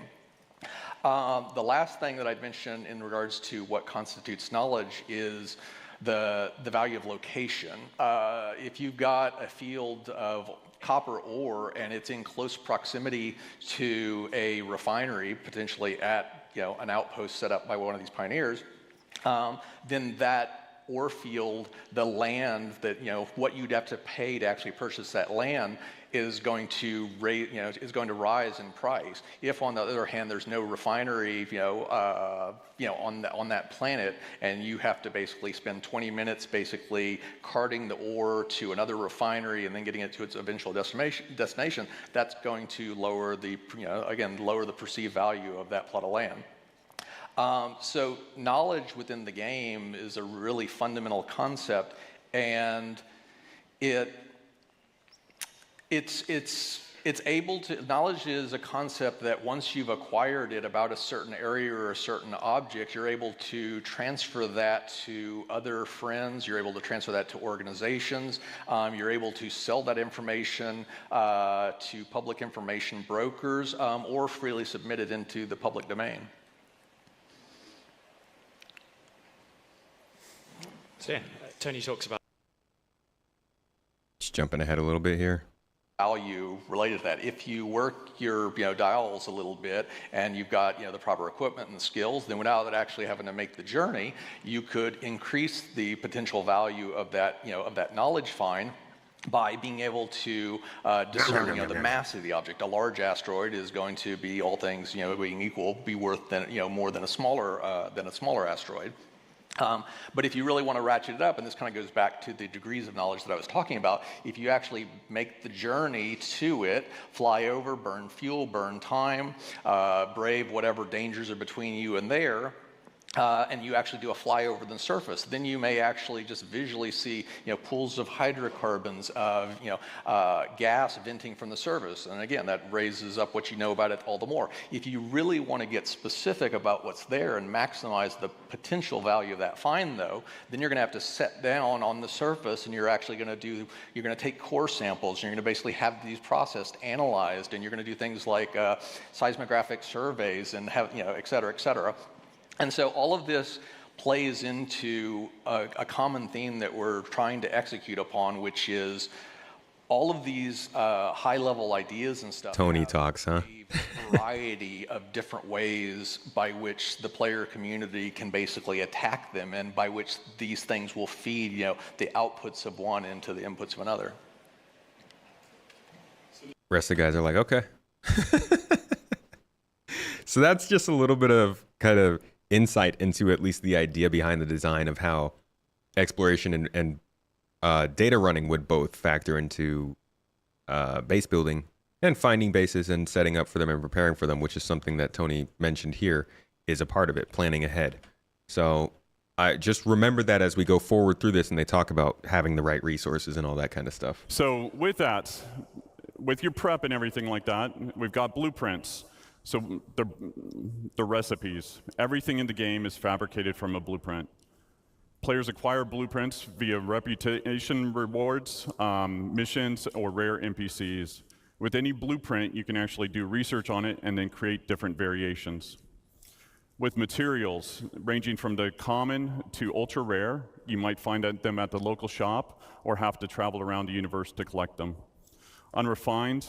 This could be crazy big in terms of actually giving players something to care about. Blueprints could be a really good one. Even if you don't use them because you're not into crafting, this would be a great find to sell on the player market, or to sell to organizations and stuff like that. And they're probably you got to imagine that a blueprint for just like a simple gun, like a Bearing P4 or something, you could find that pretty simply. Maybe not as easily as the gun itself, but you could find it. And if they're physicalized, then that creates a great system for trading. And as somebody said, that could be a part of allowing players to get their subscriber items or their account bound items back. Maybe you don't necessarily always have that item ready to go, but you were awarded a blueprint for that item that's always connected to your account. So you will always be able to craft that thing back whenever you lose it. Find simple materials or even complex components will all go into the fabrication. This is how it works with Eve, right? Same thing? That last video was an older CitizenCon, yes. This one is last year's. So here's another big thing about base building that people are always concerned with is how is base building going to work? If I want to log off and people can attack me, they're going to give us choices as to where we can have bases based on what kind of gameplay you're looking for. If you want to have a base that's always protected, you can. But they've got these money sinks like taxes and fees. The man with his fucking taxes. You'll have to pay.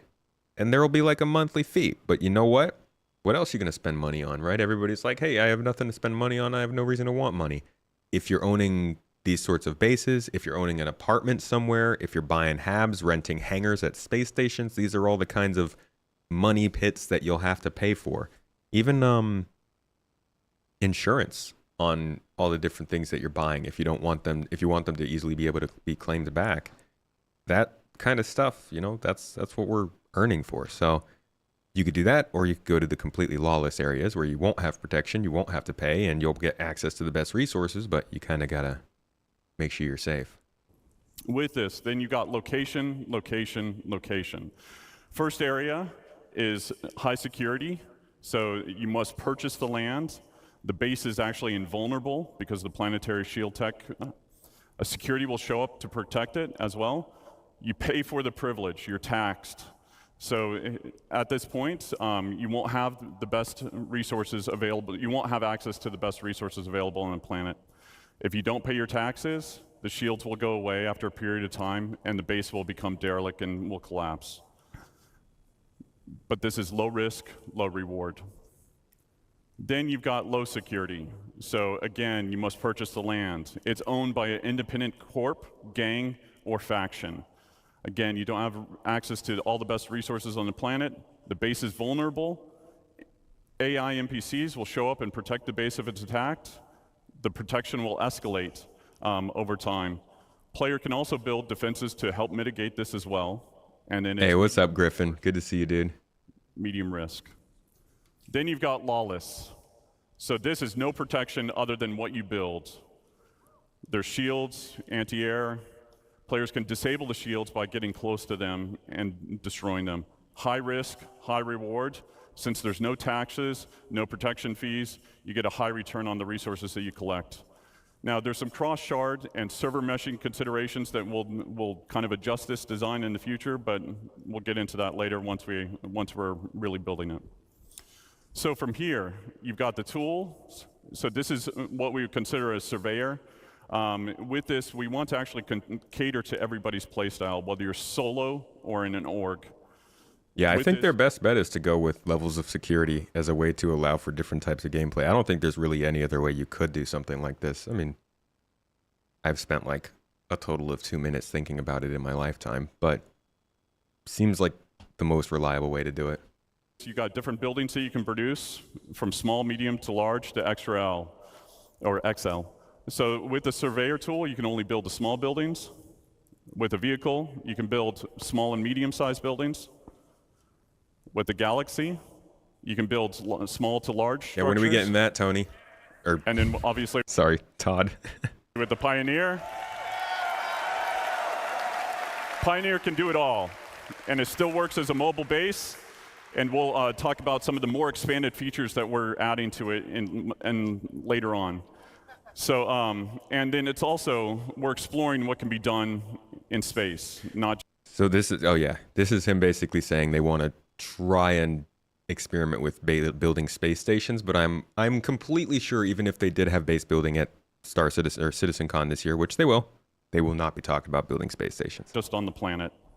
But this could be what we see. In terms of most likely things that will be base building demo ready by CitizenCon, out of all this, I'm gonna guess it's this. And probably not a huge amount of stuff. Like, they're gonna show us this kind of stuff more in the, here's the long-term sort of plans, but these first two segments of base building, I think, are what we should be considering as any sort of possibility anytime soon, within, by the end of next year. But who knows? Who knows how much work they have been able to put into this? Again, I think this is one of those things that's probably been slowed down a little bit this year as things took longer to get into than they planned. But we do also know that a lot of the team has been working on things far beyond 4.0 for at least 6 months. And so they've been pretty focused on this kind of stuff too. We're exploring what can be done in space, not just on the planet. So from here, you set off on your journey. So with the land claim, you put your tool down where you want, you launch the drone that is built into the machine, and then from there, this allows the player to access the base building and also land claim mode. With the land claim modes, the player can actually change the size and position of what area they want to claim, and it also shows you the cost and taxes associated with it. If it's in a taxable zone and you don't own the land, this interface will default to it. We actually talked about hacking earlier. If you own the land or it's in a lawless area, it'll automatically go to base building mode. So with the overhead view of the land, you can actually place down buildings exactly where you want. Okay, so we've seen some demonstrations of this. The tool that they are going to use or give us the ability to use to build these locations is the same one that they use for their outposts. Obviously, it'll be a little bit different, but it's based on the same framework of overhead, being able to look down at the ground. We'll probably have some sort of overlay that tells us about what resources we're plopping down on. But overall, the idea of connecting modules of buildings together. And I don't think that'll build the base immediately. We all know Star Citizen. We've been following it for quite some time. This will probably be something that sets down the wireframe of that thing and then builds it over time. And you have to make sure the resources are available in some way. You can see the resources beneath the surface, and then you can also place multiple buildings before you actually build. So you can see how it will all come together. You'll see the resources that are needed for it. And then you can also switch back and forth between different modes, which are showing off the resource network and how you link basically power generators to consumers. Best guess I would have is that these drones come out of these trucks in the back here, and you have to keep loading resources into these trucks. So for this to work, they've got to have some level of drone tech working, which they did say was working for Squadron, and they were moving over to Star Citizen. I think a couple years ago, John Crew said something about that.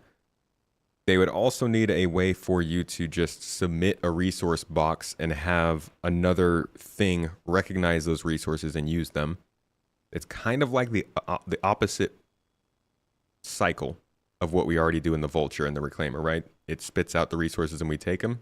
Reverse that, we put the resources in and it uses it.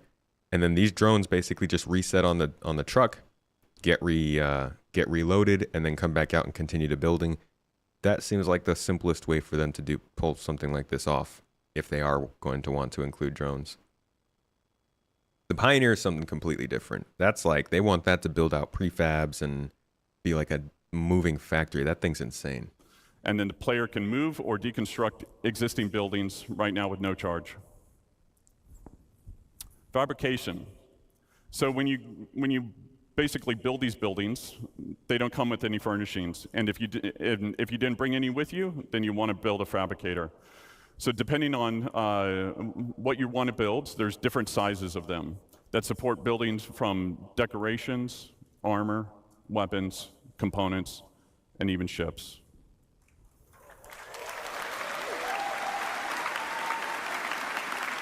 So like base building mode, you need blueprints, resources to craft what you want. Everything fabricated is produced it produces a physicalized entity. Stats and quality will depend on the quality of the materials actually used. Once you've done that and you've built your decorations, now you can actually fill the room the way that you want to fill it. So furnishings can be purchased at different locations, or they can actually be fabricated. You can do that via first person or in a dedicated mode in the Surveyor's tool. With that, you've got different types of buildings. So you've got utility style, which would be garages, freight elevators, landing pads, storefronts. And then you've got extractors. So with extractors, these are what really matter. We want to make sure that nothing in regards to resource gathering is fully automated. A level of player engagement is always needed. So as Nick talked about before, there are different types of commodities, radioactive, perishable, etc. But I want to be satisfactory. What you'll be doing is pulling out full containers. Then from there, it'll be repairing, or there's wear and tear associated with it, or even misfires like you saw in Thorsten's talk and Guillermo's talk yesterday. There's also upgrade paths for making them more efficient or resilient. Power generators.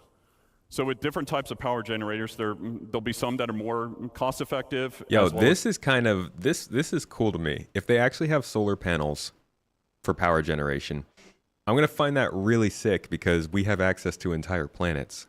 So you could, who knows how they'll handle the resource of power, whether you'll be able to package it up and ship it places, but imagine if you could just cover like an 8 square kilometer stretch of the pole of a planet with solar panels and just pump out energy that you can store in batteries and ship out to other places for money. Like, that's such a niche kind of application, but I don't see why that wouldn't be possible if you can ship and sell batteries. It'd be so cool. But I'm interested in seeing how they handle this power generation part of it, for sure. It's effective in different areas. Solar panels will not always work in darkness. Fuel generators will need to be filled up every now and then batteries to store excess power. Then you've got producers. So things that will require the players to combine different resources to produce new items. And then you've got defense. So anti-air, anti-personnel, and then shield generators. And then the big one.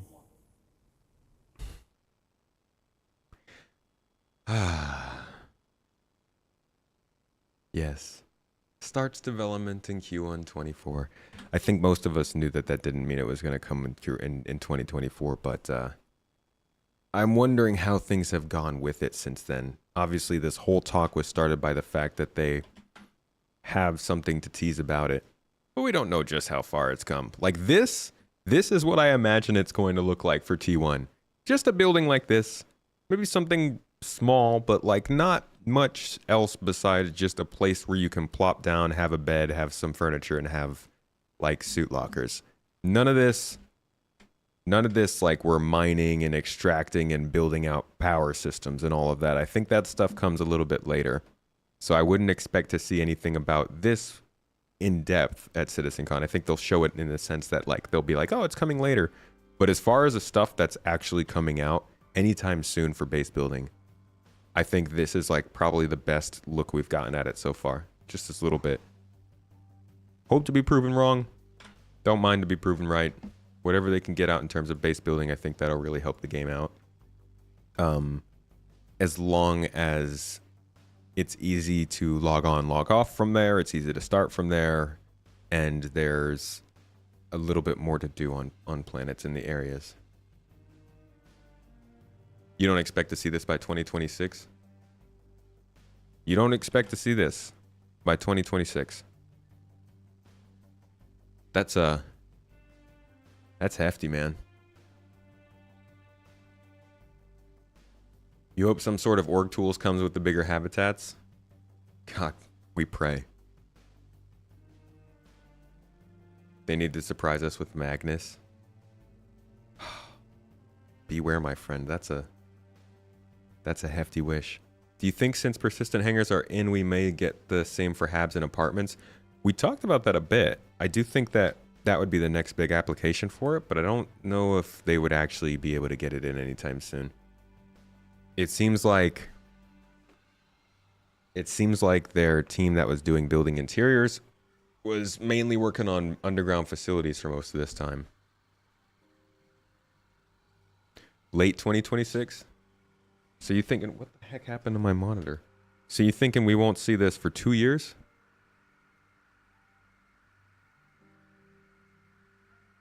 Okay, I lost my feed. What the hell, man? You rock. You know that? This awful. I must have a bad cord or something. Cantor, thank you for the super chat, mate. Where'd you come from? I'm just kidding. I know you've been in here. Much love, buddy. You hope but highly doubt that we get shown org tools in-game, etc. Personally, you don't care about the new star systems. You care more about functionality, you know? Oh, I know. I feel you. But kind of like new ships, I assume that they bring in new functionality with new systems, you know? Like the new systems are bringing in their asteroid bases and stuff. Isn't it always 2 years? God, I mean, that's the joke. That's the running joke. But for things like this, for initiatives and features, I think they've gotten better at understanding their timelines for them. They still miss quite a bit.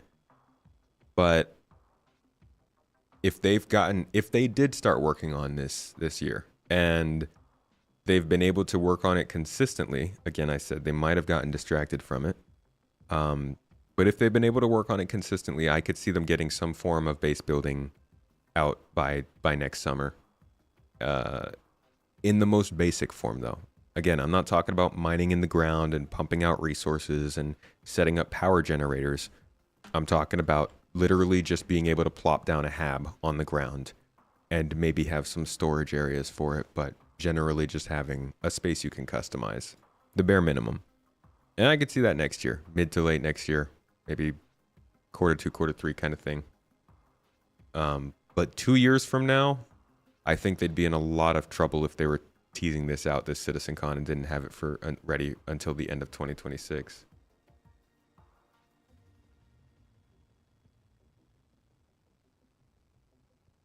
If they bring it in, how would that affect wipes going forward? Think we'd need 3 systems before they stop wiping bases often. They don't seem to want to do very many wipes anymore. But I do think that when it does happen, it would be annoying to people who have built bases, yeah. Have they said how they'll be protected? Yes. In the video we were just watching, they talked about the protection for them. Shields, anti-air, stuff like that.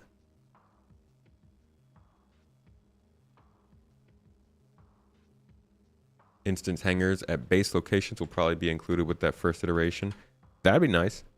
That'd be really good. I don't think I have too much more on base building specifically. We can move on to the economy. Let me think. Yeah, I don't... Hold on. Let me check this real quick.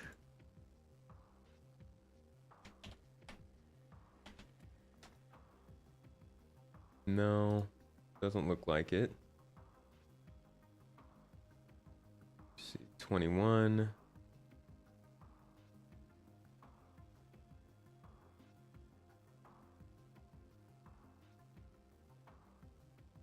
System, botanist, no, no, and no.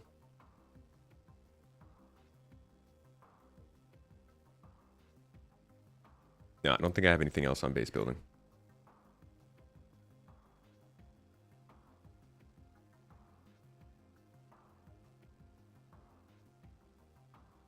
Economy and engineering, the great equalizers going forward. Well, let's talk about that. Let's talk about, I think they've got a great mention of Star Sim and some discussion surrounding it. Oops, I just searched the wrong thing there. In that Star Citizen Live we were looking at earlier.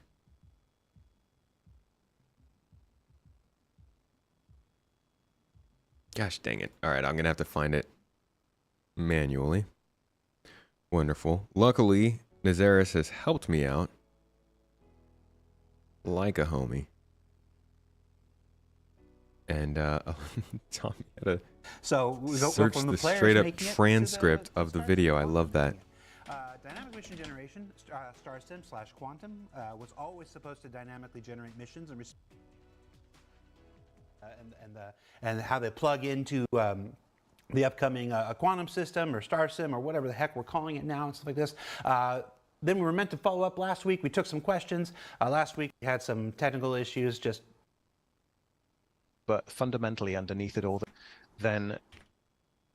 Okay, let's see if we can... Extra gets put on top. And then if you... And we've gone over the sheet that balances every single mission, and sort of gone over how it feels and giving some more information, you know, been like, right, this one's insane, right? Because it takes into account you'll get a crime stat. And then if you get a crime stat inherently, you either go to prison and serve time off, or you have to go to Korea, do your hacking. People will come kill you, PvP. You've got all the AI there to battle against. And then because of that, you know, it's like, right, well, every illegal mission baseline should have this value, and then anything that's extra gets put on top of it. So it's not like a cold and unfeeling system. It's something that is nurtured with love. And like and the advantage, love. Okay. Sorry. Go ahead. The advantage is that because it's a combination of maths and design, then we can make bespoke decisions as we need to, but fundamentally underneath it all there is an algorithm. So in the future, when Star Sim, when a system is making these decisions in a more algorithmic way, the entire system can be balanced at once and then tweaked and designed accordingly, which is a really important place for us to be when it comes to balancing an entire universe. Yeah, I'm certain that there were people who looked at the information from the last SCL and did some maths and was like, it's going to take 107 days to earn an 890 jump at that kind of payout and stuff. We just want to reiterate again that every aspect of Star Citizen is still a work in progress. We're in alpha. We're going to try some stuff, and then we're going to try some other stuff, and we're going to try some other stuff. It's even Master Modes has some changes coming down the road. Don't even say that. Don't say the words, Jared. Don't get too excited. It's just more evolution. We try a thing, we listen, we try another thing. You can say a lot of things about Star Citizen. I don't think anybody can't say we're afraid of trying new things and afraid of taking a different direction after we try something. So okay, let's go to the monthly reports from this year, because I'm almost positive they have some decent insights into what they've been doing with Star Sim and the economy stuff. So you go to the economy team, and at least in March, let's see, they were talking about mission rewards are being rebalanced. Okay, in-game pricing is currently underway for new harvestables and hangar flare. Economy are currently involved in the design of reputation and org progression and are starting to balance the time and cost of auto-loading freight elevators. We saw that.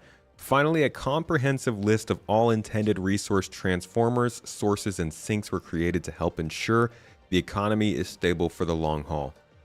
I don't have current information on that, but if we go back to the old Quantum demo,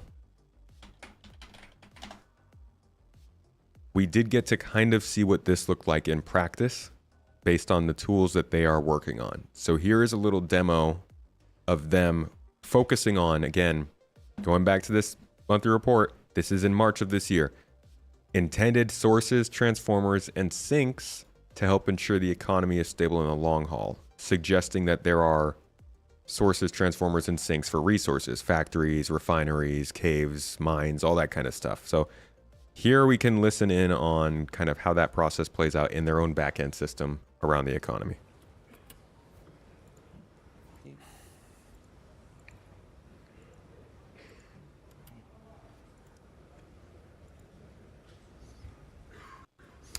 You got to slow it down. Oh, going too fast there.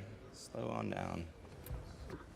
And so once again, you see the economy spring to life. And so now you've actually got two different tiers going. The factory, let's go ahead and open up the factory. The factory, just like the refinery, needs workers in order to build these power plants. It also needs refined aluminum. So now you've got multiple things going on. The factory is willing to buy refined aluminum. Someone has to transport that aluminum from Crusader to Hurston. So some of the Quanta are basically working, they're basically working as freighters to move that, to move that product from one location to another. Some of them were working at the factory on Hurston. Some of them were working at the refinery on Crusader. Some of them are heading back to Delmar to actually do more mining. So you've got an entire little, economic cycle going here. However, it's going to wind up coming to a dead end here. Let's go ahead and accelerate it again. So I just want to butt in there. I think a big part of why this system was never used in the game is because for as long as we've existed, as long as the game has existed, we've had commodities that you could buy. We've had loot that you could find. That's not true. It's not as long as we've existed. Let's say since 3.15, you've had commodities to buy, loot that you can find, weapons, armor, items, all that kind of stuff that could factor into an economy, but they didn't have the prices settled in or figured out. They didn't have the actual locations where these things would matter figured out, and they didn't have any sort of network that connected them all. So when we see lines like this, where they build the list of the sources, caves, mines, those kinds of things, the transformers, factories, and refineries, and the sinks, like a storefront, you can tell that they're starting to actually consider this stuff. We keep on jumping forward, and let's go to the April one. Doesn't look like they even had any economy stuff going on in April. June? Let's see. In June, they were balancing the prices of entire item sets, components, FPS weapon attachments, ammunitions, consumables, commodities, getting them into an actual place where they made sense. The team's ongoing work also involved a new economy for quantum and hydrogen fuel to ensure that refueling isn't a chore while maintaining the narrative feel of a large universe with a unique economy spread across different star systems. So again, placing some reasoning behind the pricing for fuel. They're also creating player profiles to better understand how different career gains and use resources. That's not as telling. Jumping forward to July. let's see, they were working mainly on the pyro system with outer rings. Worked on a refactor that will allow them to create and modify shops in a more scalable manner. And a balance pass was also done on vehicle components, including the new life support system. So a lot of price adjustments this year, a lot of figuring out where things live inside of the economy. And that's why I think they're really starting to move forward to at least give us some updated messaging on this system. This is a economic system that we haven't heard about properly in like 3 years now. And it's one of the main driving forces that I think holds people back from really enjoying or even striving to try this game, is that you're just earning money to earn money. And until we can get proper supply and demand and reasons to transport things and move things and have value in location, it's just not as fun. So this whole setup, we need to see something like this at CitizenCon. Just like what we saw before, because eventually the factory fills up all of its warehouses. It can't take any more. It therefore has no more, it has no more need for refined aluminum. That will eventually shut down the refinery, which will in turn eventually kill off the miners.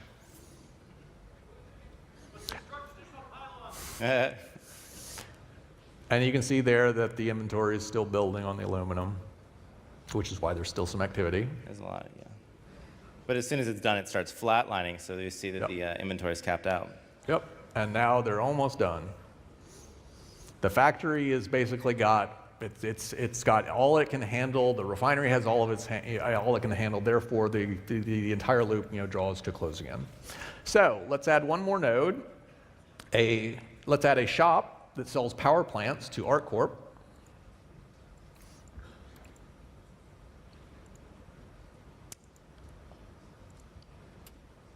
Yo, I see Red Monster in the chat. How you doing, dude?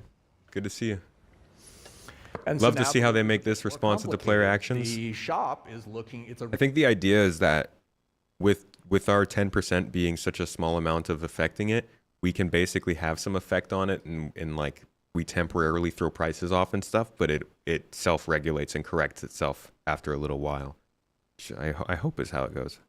Retail shop, it's looking to sell power plants. In order to do that, it needs to be able to buy them for one price, sell them for another. So it adds its markup on, and it, just like the factory that requires transport of the refined aluminum from Crusader to Hurston, it needs the power plants transported from the factory to it. And so if you notice, if the individual quanta, they'll actually have a little translucent circle around them if they're carrying goods. And so you can easily differentiate whether or not the ones that are moving, for example, from Hurston back to the mine are empty. They're going to load up on ore. And then when they're heading back to Delmar, and then from Delmar back to Crusader, they've actually all got ore.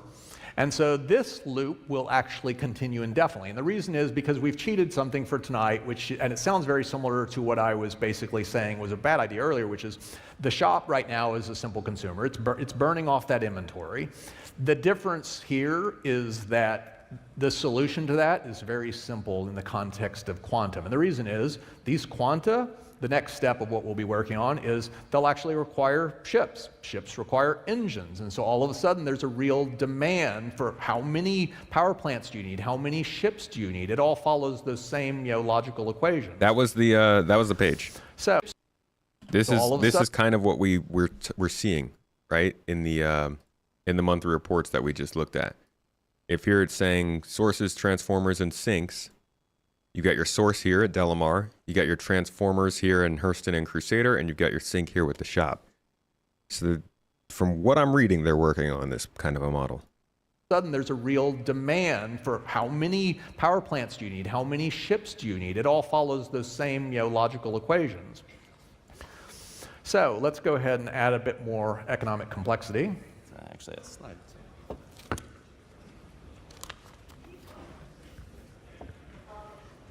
So thus far, we've shown a very basic economic loop. One commodity, one refinery, one factory, and one retail shop. The real world, of course, is far more complicated. You'll have lots of different commodities, refining and production nodes, retail shops, and of course, players in quanta competing against one another for a limited supply of goods and services.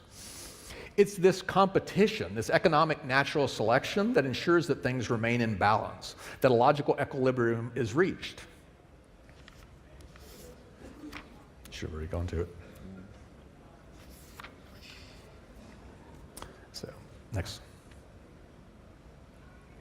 So, our current architecture basically has players connecting to a game server. Okay, this is and it's kind of server meshing talk. I think. And then we've got services behind the scenes that can feed information to these servers and receive information back in return. And so you can see here, we've got shop services and probability volume services and all of this sort of thing. The basic problem with this arrangement is that services don't have any knowledge of what NPCs are doing, or rather what they should be doing. So that shop service that controls the prices, it's got algorithms, but it has no real understanding. It doesn't understand that there are 10,000 NPCs that do or don't need this, or what pirates are doing, or any of that. We don't simulate at that high level anywhere within the game right now. You have servers that basically instantiate the stuff near you, and you have the services that can run these formula, and that's basically it. Now, they can implement these services, these algorithmic price calculations, but supply and demand only comes from players and hard-coded formulae. And it's the same for missions and PVs. The data is completely static and can't evolve. The number of servers, of course, as we've seen here, it varies depending upon how many players are in the game. So let's go ahead and add Quantum. Quantum changes this in dramatic fashion. It gives us a place where we can efficiently simulate NPC behavior and then feeds that behavior to the game server so that players can experience it. Further, it allows player actions to be fed back into the simulation so that there's no meaningful difference between the real and simulated worlds. Quantum creates a complete loop. NPCs can be simulated in efficient fashion. And I actually meant to say that Quantum feeds the services, which in turn feed the game servers. So let's go ahead and... That actually kind of... This is a server meshed environment is... I'm pretty sure what he's insinuating here. And it would kind of make sense after this to assume that Quantum is not something they'd want to run without a server meshed environment. I was kind of half paying attention, but it does seem like they draw kind of a close connection between the two. Get back to the simulation. And what we're going to do now is alter the power plant formula. So let's add a bit of complexity by changing the production formula for power plants to require laranite.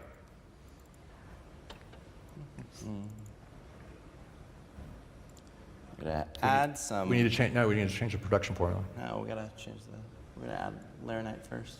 Oh, right, yeah, okay. Yeah, we do want to add the new mine first. So we're gonna add a laranite mine to Walla. And then we want to go ahead and add a refinery for this laranite. We'll add that to the Hurston L3.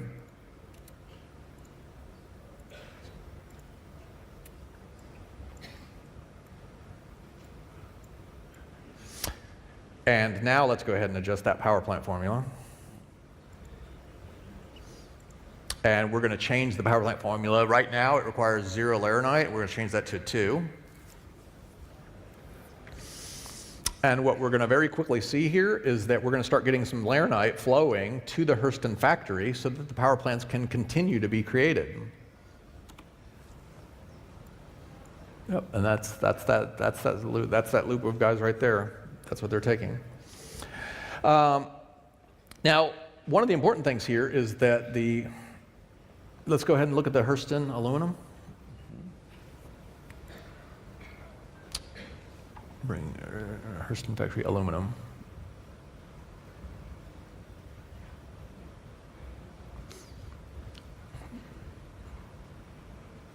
Now, what wound up happening there is it was very low for a period of time, and that's because they were actually burning off that aluminum inventory as fast as this is from 2019. The reason why you see that spike there in the aluminum inventory is because as soon as we altered the formula so that power plants now require laranite, they were still receiving from all these freighter transports. They still had aluminum coming in, but they could no longer produce power plants. So it stalled, and then all of a sudden they started stockpiling. And then when you see that the aluminum started falling, that's because finally they started receiving supplies of laranite, and they were able to resume the production process. And so all of a sudden, their aluminum started getting burned off at a natural rate.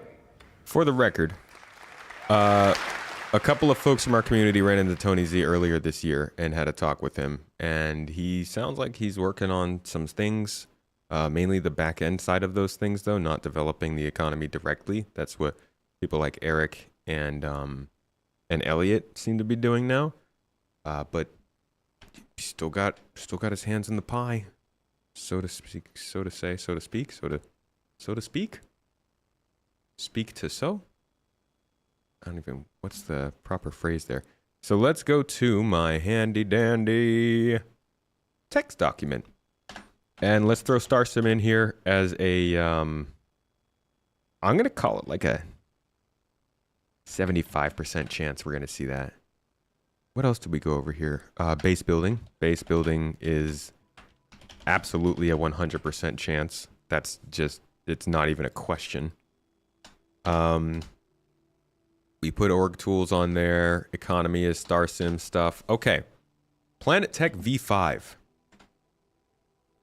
Pretty sure they've talked about Planet Tech V5 in a monthly report here somewhere. Yeah, base building's definitely going to get recovered. Planet Tech. Okay, last month. This is February. So in January, the Planet Tech team began improving the editor workflow for creating planets and planning out the next version of Planet Tech, V5. Planet Tech V5 will cover a variety of areas, but the primary goals are to make creating planets quicker and easier, and to try and achieve more diversity, density, and consistency in quality across whole planetary surfaces. I think one of the things that they were able to do significantly with Planet Tech V4, or rather what they've done with Planet Tech V4 since they released it, which was I think when Microtech came in, was start to get more large planetary features in the game. We've seen those on, I think it was Pyro 2 or 3 with the big rock arches, and the rivers that they've included, and the ability to place down bases and actually deform the ground around them. Those are some of the big improvements they've added. I think Planet Tech V5 is going to be focused on things like allowing for better planetary scattering. So denser forests, possibly jungles, and things like that. Better biome transitions, fauna, and their inclusion in the ecosystem. Don't they have a Planet Tech team section on here? And stuff like that. I'm about to pull up actually a presentation that they did here that goes over some of their plans for Planet Tech. Here we go. Finally get it into your hands. So that's going to show us more about Planet Tech here in a bit, but let me see if we've got... All right, so in June, they also said GPU terrain generation was implemented as a stepping stone to the team's plan for a fully GPU-generated virtualized terrain, which will be utilized in Planet Tech V5. So throughout the year, they've been talking about Planet Tech. It's not like these other features that are kind of quiet, that they're not sharing anything about. At least in the monthly reports, these have been popping up. And I think they've got, it's pretty much a given that they're going to be talking about this when it comes down to it at CitizenCon this year. So here's what they were talking about when it comes to Planet Tech last year. They've already implemented some of the changes, but I think these will be some of the big key parts as to what we'll be seeing at CitizenCon this year, and likely included in the Pyro development. Isn't really applicable unless you've got a really good performance first. Some other quick updates. We've got the screen space shadows as added to Alpha 320. It gives us some extra detail in our shadows across characters, and it's particularly on planets, it helps a lot. And we've also got a new texture and mesh streaming engine that helps us get as much possible detail as we can onto your VRAM on your GPU. And it does something we call load balancing. It will scale dynamically for your GPU to make sure we can get the absolute best possible results. We've also got some more streaming improvements coming in the next release. Just to give you a quick show of what the screen space shadows mean, here we've got a planet with no shadows. I think it's Microtech. The shadow maps, you see these, the normal shadow maps that fill in half the scene. But then when we get the screen space shadows, you look in the top of the screen or in the flowers, they type of fill in the detail for the rest. They really help type of bed the scene in and stop these things looking at floating.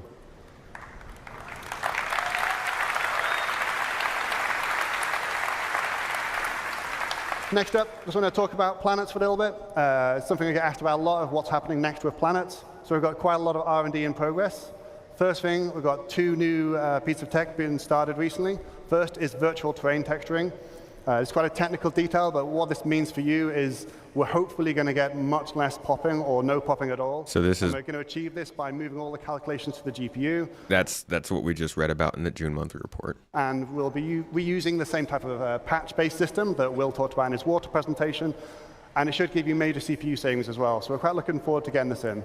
Another benefit is that it's going to give us the ability to add more complicated logic on, so we can do more diverse and interesting terrain, like things like, we don't have beaches at the moment, we'll be able to achieve that. And there's other similar things where, based on the local conditions, we're able to do more advanced decision making. Next thing we want to look at, which is probably the thing we get asked about the most, is our scattering system, which is what's responsible for putting all the trees and the rocks down. Somebody did just mention, I'm going to look this up because I do remember also this being something that was mentioned, that they talked about the scattering system specifically. And like I had said, jungles were a thing. Yeah, here we go. So for Planet Tech V5, this is in August, the team focused on enhancing terrain performance through a computer shader-driven pipeline that catches material attributes to reduce redundant computations. Alongside this, the revamped material scattering system now supports physically based distribution, allowing for denser biomes such as jungles and forests by eliminating distinctions between small and large mesh ground coverings. So again, the work they've talked about here as far as the future of planets is stuff they've been working out throughout the year, and they will probably show us in real time at CitizenCon. They'll probably give us like a sizzle reel of new planets they've been developing and just show us some of the biomes they've been experimenting with. One of those kind of like the Unreal Engine trailers you would get well before any games actually get that into game. We're going to, again, move this to 100% to the GPU, and that should let us have vastly longer draw distances right up until the horizon and much better performance. So we'll finally get rid of the dreaded pop of trees coming in for you. We also have to integrate it with our harvestable system, the resource system, and the awesome fire system you just saw a minute ago. Another point is it's going to be a hierarchical-based system, which what that means is we'll be able to use nearby vegetation or rocks to influence what other vegetation rocks can grow or will show up. And this lets us produce much more complicated rule sets, so we can do things like have a tree that maybe underneath it doesn't have any grass, or maybe certain trees come together in clumps, and we'll get a much more natural distribution of vegetation.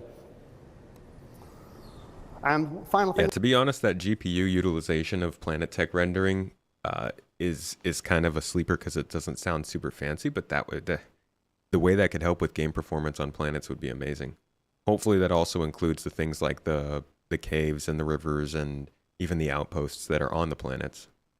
What we want for planets is we want to be able to build them much easier, much faster, and we want to make sure they are truly unique. At the moment, our planets are unique. However, they are built from type of tile sets, like pre-built things that get mixed and matched together and blended in complicated ways so you don't see the repetition. But it's not truly unique, not in the same way that the Grand Canyon might be, or the River Nile, or Mount Everest. And that's what we want. So to get that, we need to replicate the complicated natural processes on Earth, like geology, climate, erosion, and these things aren't trivial. So we've got 3 options. We've got offline tools, Houdini, Terragen, things like this. We could simulate all these processes in the engine. But we've started some R&D a few months ago on whether we can use machine learning to do some of this. So just to give you a quick idea of how that would work, or how it could work, if you just start with some random input here, it's just like some noise.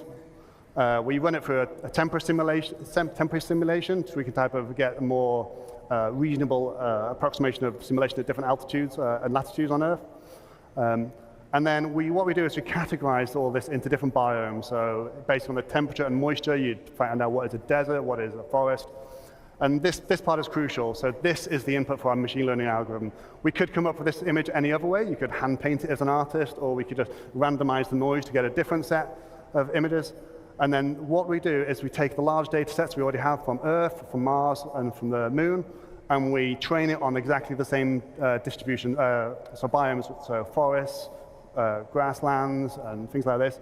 And by training it on exactly the type of data we get in reality, we can take this and then push just that, and then we can get these lovely height maps out of it that tell us a really realistic distribution. You can see here, this is a height map, so the black areas are low.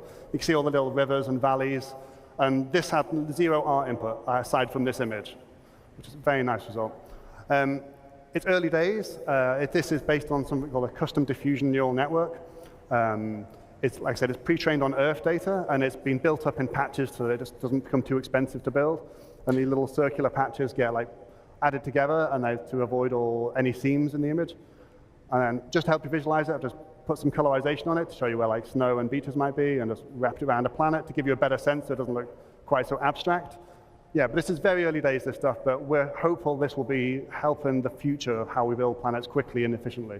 So yeah, this was basically conceptual when they shared it last year. Their plans for the future of Planet Tech. Some of this stuff, you know, this is a whole presentation about like just different things that they're developing in the engine. So you got like the water simulation, they added that in. You've got your temporal upscaling, your high dynamic range stuff, they've added that in. You've got some of the lighting stuff, they haven't added that in yet, the ray tracing. Cloth tech and hair tech and damage and scopes, and there's like a whole bunch of things in this presentation. Some of it has come in, some of it hasn't, but this is very clearly not something that was ready to go since it's just a bunch of pictures and words.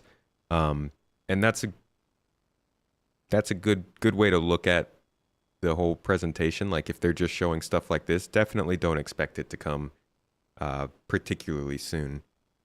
It's usually further out if they're not showing stuff in the engine. And that's why a lot of people were very excited from last year's CitizenCon, because a lot of the stuff they showed was in the engine. And some of that stuff has shown up. Some of it has not yet. We will see if 4.0 ends up bringing more of those features into the game this year. Thank you.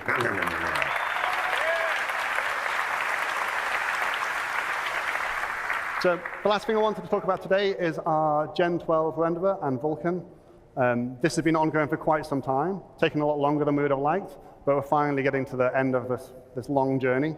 For those who don't know, the reason this was being implemented is largely for performance. Vulkan, I wonder when we're going to get an update on that. I'm guessing at CitizenCon as well. Vulkan, really the main thing, so they've gotten Vulkan as an API into the game, and you can use it, but it doesn't do its multi-threading support for CPUs yet, which is really one of the big places where we would see benefits from it. Hopefully we can see that in 4.0. I think that'd be it would be very fitting to have that in 4.0.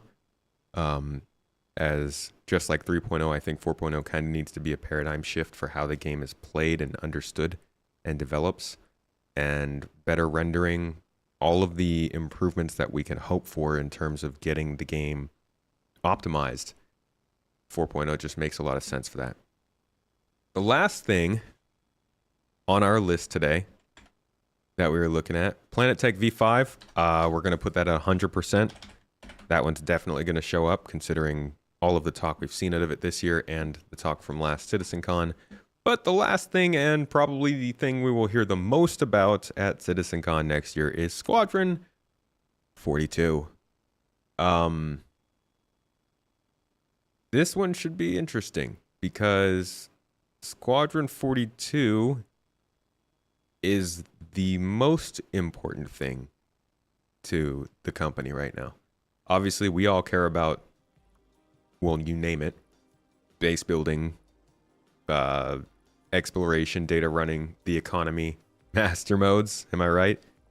We've got our list of important stuff. Server meshing probably tops most of ours. But the absolute most important thing to CIG right now is Squadron 42.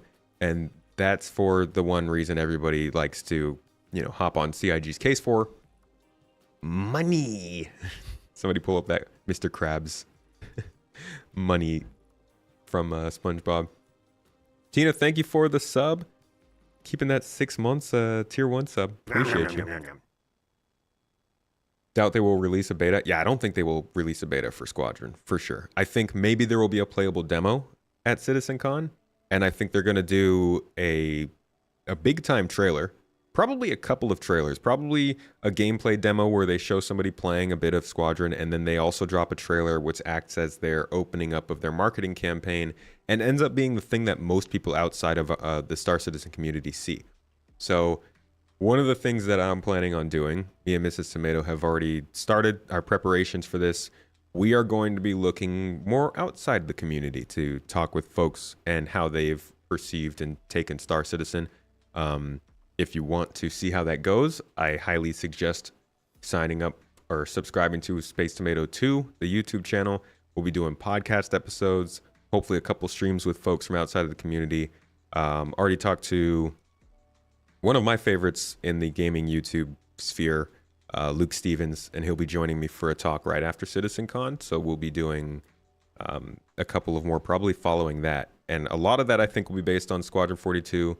A lot of what people are going to be seeing come out of CitizenCon will be Squadron 42. And let's take a look at kind of what they were showing last year, just to prep our expectations. You think a playable demo will be bad for hype? I don't know, man. They loved the playable demo at Pyro. I think that was some good marketing on their part.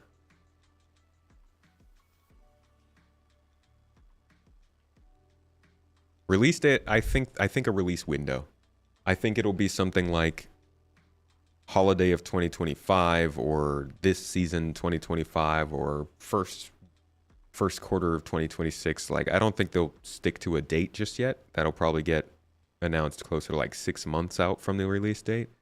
But at CitizenCon, I could definitely see some kind of a release window being given out. They won't release Squadron to Evocati? No. It would be a very bad idea for them to release the whole game in any way besides just on release day. Or to really give anybody a downloadable version of any part of the game on their own machines until release day. I think if they're going to do anything playable with Squadron 42, it should be a playable demo on the PCs that they control at CitizenCon, and they shouldn't go any further than that. They don't really need to. Spring release window? Whoo! Whoo-hoo! That'd be pretty big, huh? All right, so for anybody who hasn't really seen Squadron that much or doesn't know much about it, here's a little look into it. I believe this is Henry Cavill, if I'm not mistaken, the character that he plays, but I have not confirmed that. This is Krugeri. Come back, Krugeri. Redirect to sector 7 Bravo Echo for immediate tasking. Copy that. On our way. This game is going to be very cinematic. It's going to be like playing through a movie. It's not going to be your most in-depth space game like Prey or something like that. This will be more like a fancy... Let me think about it. Enjoy.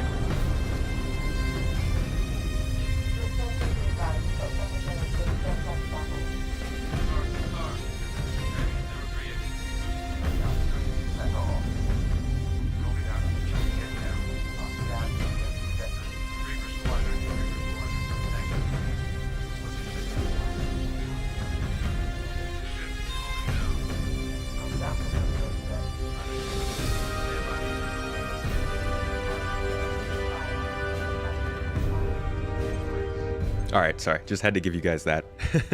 Yeah, I'm thinking kind of in the vein of Uncharted, Final Fantasy, Hellblade 2. Like this is very much going for a you are in a space opera kind of vibe, and there's plenty of gameplay in there. Don't get me wrong, but I do think this is going to be the kind of game where they're trying to really sell it as cinematic. I don't think it's going to be anywhere near as in-depth as Mass Effect. Mass Effect is like a very, very crunchy kind of action-adventure RPG light kind of experience.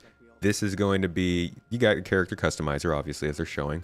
Customizable voices. We've been out here so long, I don't know what to pull for anymore. I just wanted to let you know. There's a lot of dialogue, a lot of relationships with other characters, a lot of optional things that you can come across, like talking with people, learning more about people, all that kind of stuff. They're going to make the spaceship that you are stationed on a living environment that you can always go around and see things happening and take part in things.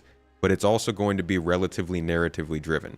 So maybe you can do a couple side missions here and there, but like you're in the military, you're on a mission and you're gunning on your missions to go and complete the things that they're ordering you to do. So I think it'll be fairly linear with a lot of room to explore and experience other things. But yeah, lots of celebrities, which is again why they're going to focus a lot on the graphics and the cutscenes and stuff like that. Henry Cavill is, yeah, he's in there. The thing's a beast. Nimble, too. 12 maneuvering thrusters and 3 mains. It sure sounds like it. Sir. Captain McLaren, to the bridge. This is like how they try and rope people into the Star Citizen universe. You play this, you see what the military is like, you get some flashes and some looks at how life is in this lore, in this verse, and then you're like, hey, this is pretty cool. Maybe there's more to this, and you discover there's this whole MMO that kind of also falls in this universe. And this is that single-player, very controlled version of short gameplay that's like more action-filled and more functionally based around you as the hero than what a lot of people want in the MMO. So this could be what people prefer over Star Citizen. Combat encounters, but also looking at the feel of how you control your character or vehicle and making sure it's immersive as possible. We've paid extra attention to how your character reacts. I think the whole calling her Sir thing is just like a sci-fi thing. They do that in sci-fi movies and stuff, and it's sort of a trope. Or punching the afterburners to get to cover. Ship AI has also seen huge improvements. How well do I think this game would do compared to Wukong or Space Marine? I don't think this would get close to either of those games. Those have a lot more appeal to a wider audience, I think. With the aim now on polish, we've organized the project into self-sufficient strike teams, so we can focus on individual areas to deliver the best experience.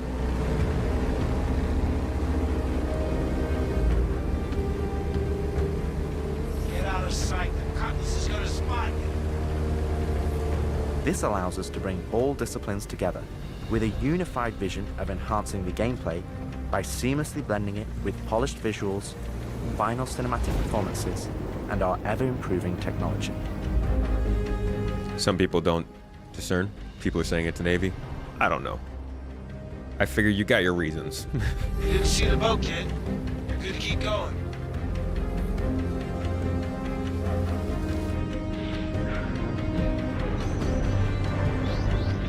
We're also dialing in gameplay features, such as the ship flight model, for both atmosphere and space, which covers master modes, control surfaces, and our gold standard HUD and MFDs.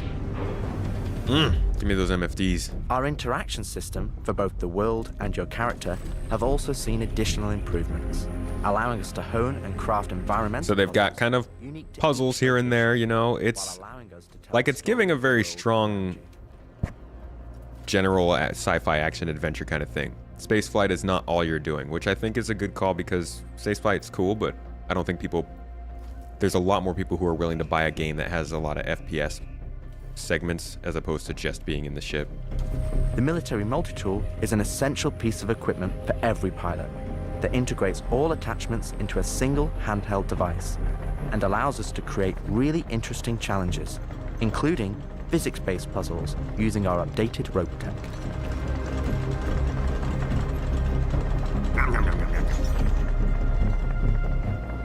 I don't think this game would have to sell like Wukong to be a financial success. I think if they could sell a few million copies of this, that would still do plenty well for them. But ultimately, the reason I was saying this is most important to them is because this is going to bring in a lot of cash for helping to fund Star Citizen, and they need that. They need to lay off a little bit on monetizing Star Citizen, you know? They got to depend on the game they actually launch. What happens if you mess up the physics-based puzzles and yeet the box? I don't know. You end up in Half-Life. Our scanning, targeting, and marker system has also seen an overhaul, allowing us to highlight only the essential information that you need, such as key objectives, mission targets, and high-level scan information, while keeping your overall view as clean as possible. This should get I want to see this get a 9 out of 10, to be honest. Everybody's going to take into account the development time. They're not going to get away from that. They've got to nail this, to be honest. One more time, just to make sure you heard me. To be honest, I'm not being dishonest. Suite of improvements, from improved literally looting, weapon feel and balance, realistic scopes, and smoother locomotion, alongside our new and improved FPS But radar. from what I saw in this, if the game systems that are supporting this gameplay work well, this looks like a game that could really sell well, especially if they can get this onto a console. Which adds a layer of dynamism. It looks fun, it looks good, as long as the story and the characters are convincing and you know, fun to be around, and the actual story and the writing stands up. I think they could have a good hit with this, but we'll see.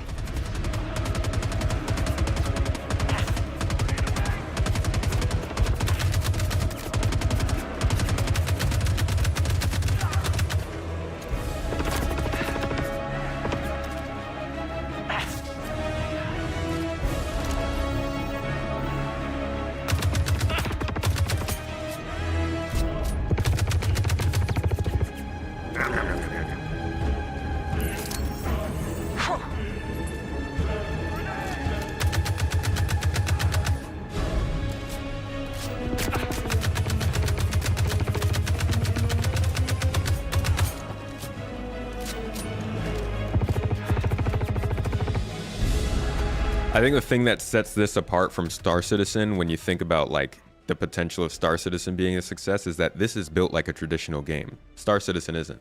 This is built with a very particular track through the game environment in mind, so they can just handcraft almost everything in this experience to be exactly what they want it to be. Star Citizen depends so much on systemic stuff, it depends on other players, it depends on just like an MMO environment, whereas this is a single player, purpose-built experience. As the ultimate vision of the game is realized, allowing us to craft an experience that we can be really proud of. One specific area that I'm excited to dial in is the feeling of the player interacting with the world around them. Patching you in. As it's a core component of Squadron. I highly disagree that SC's funding is not dependent on Squadron. I think they are intertwined very closely. Physically represented by a character animation to keep you in the moment and fully immerse you in the experience that we've created. I think they have skills in this game. I think that's why we're seeing them talk about bringing skills into Star Citizen. Ultimately, this is the final phase of gameplay iteration before we fully transition into optimization and stability on the road to release. Agent Trejo, this is Colton. Come back. Always trips me out to see terraforming setups like this. Web tried explaining how atmosphere processors work. Really shows how far we've come. What planet? I think this is Odin 2 or Odin 3. With the transition of Squadron to polish phase, we've had the opportunity to find additional moments within the existing narrative to add subtle interactions where appropriate. You think SC funding is It's fine? exciting to play through these areas and find places to augment the mood, support gameplay. I think the reason that they went so hard on buying multiple studios and increasing their dev team from like 600 to 1200 and beyond over the last 3 years is because they expected Squadron to bring in a pretty hefty amount of cash. Otherwise, in my opinion, it doesn't make sense for them to buy a bunch of studios and expand the team all within just a few years, because they didn't really have anything Star Citizen related that points to a big influx of cash other than selling more ships, which they haven't sped up at all. The only thing I can find in terms of influxes of cash over the last few years from them would have to be either a new game or investors, and they haven't brought on any new investors. So I feel like they are banking on Squadron, bringing in some amount of money to help to continue floating the development that they've been working on and cover the costs of their new studios and stuff. Story and characters. So yeah, man, I can't believe it. They said I've got to wait another 2 years before I can reapply.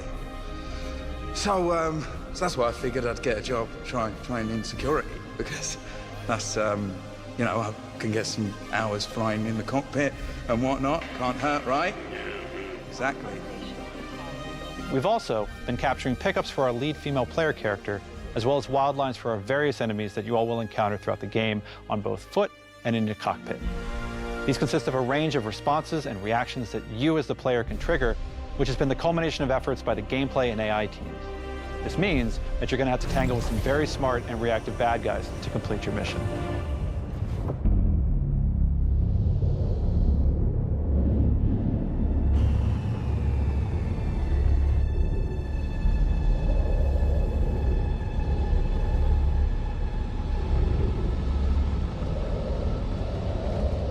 the heart of this immersive adventure, you'll find cutting-edge cinematic story. This is crazy. The graphics improvements. I Cineteam is remember full- watching the vertical slice back in 2018 and thinking, you know what, these look pretty good. Okay, that's cool.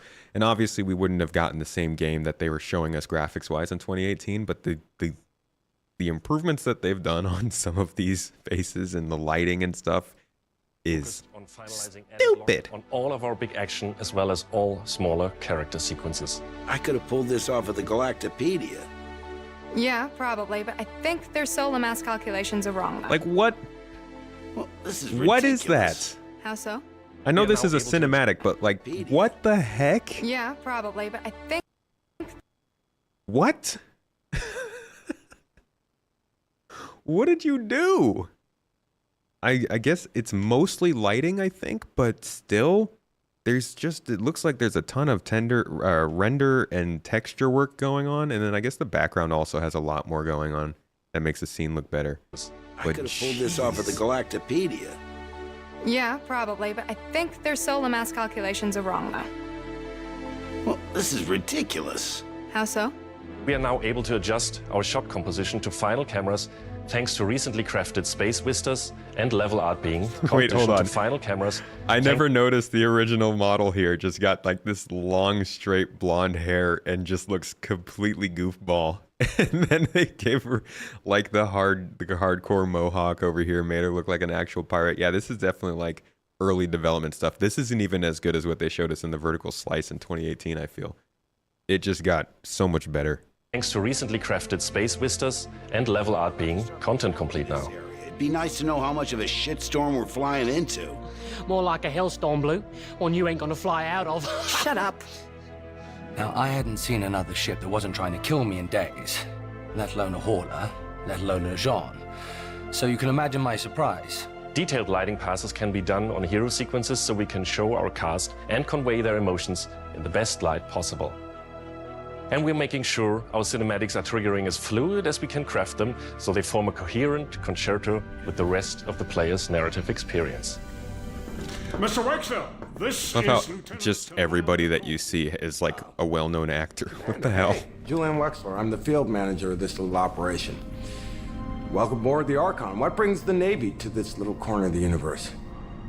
We got you flying with Lieutenant Commander Colton. He's one of our best. As others will share, this is the most rewarding chapter of development, which allows us to truly experience the visceral and oftentimes emotional moments that our narrative provides. Again, yeah, most of that background is gray. Like you can see that they just didn't have the lighting kind of stuff going on in here. A lot of improvements to make. How did you handle it after Vega? Oh, the sweat and tears tech. I'm not sure I handled anything. It helps to remember that stuff like this is supposed to hurt. I've never been good at dealing with problems I can't fix. Well, this is one that you don't have to do alone. That's good to know. For the animation teams, Yeah, the Henry Cavill reveal is going to be huge. I wonder if they drop that in the first marketing trailer at CitizenCon. That is going to get so many people to pay more attention. He became such a bigger actor since they actually booked him for this too, so I guess that was a good pickup, but I wonder how much more it costs to have him bring in and do his touch-ups. Let's do this. I have to switch out so I can interchange something like that. We're getting a weird after. He was in a previous trailer, but he wasn't recognizable. He was just like barely, he was in a helmet and it was like a 2-second scene. Nobody really recognized him that well. I think they'll have him show up in a scene where people are gonna be like, oh my God, is that Henry? But we still ground the feel in real-world actions, refueling, repairing, and inspecting, and making sure that your next flight mission is a success. This means we're looking out for So this is what I was talking about. Like you can just be around your ship and watch as it moves and functions. And that's adding to the game. It's not missions, but it's more stuff to experience. Let's ready some extra ice packs out of storage. Whenever gunners are on full rotation, you can always count on at least one of them getting hurt. They've been absolutely obsessed with this idea of having every AI on the ship have a life and go about their life and their day and encounter things and do things dynamically to make the ship feel really alive. They love this stuff. We really want you to feel part of an authentic crew, an important part of the UEE Navy in an enormous universe of people going about their everyday lives. By the way, if you want to check it out, I have a video on my YouTube channel that compares all of the scenes from this trailer with the older scenes from the vertical or the 2018-2017 video they released. And there's a lot of comparable shots that show kind of how much they've developed it. I'll drop that link in the chat real quick here.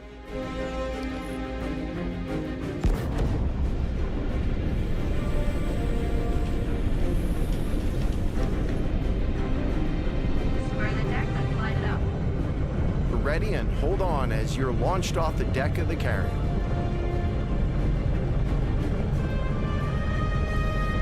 Baron 2, you are cleared for launch. Have a safe flight, Baron 2. That launch is in the video. There's a couple other launches and scenes. I just dropped that in the chat. Bookmark it for later. Check it out. It's good stuff. Are in that world with you. I would have never thought a shotgun could be so pretty. Damn, this R97 is sleek as hell. Like a lot of other weapons in Gemini's arsenal, it has a higher rate of fire than most guns of its type. That talking on MFDs thing is in the game already. It's just very glitchy, but that's how it's supposed to work in Star Citizen 2. We're working to support some more puzzles, platforming. Honestly, it kind of reminds me of Halo Combat Evolved. Some of the ways that they show it working out. With objects and the environment. I don't like the mashing of keyboard keys, though. If you've heard my keyboard, you can imagine why. Solid weapon gameplay and enemy reactions, as well as combat realities, such as weapon malfunctions.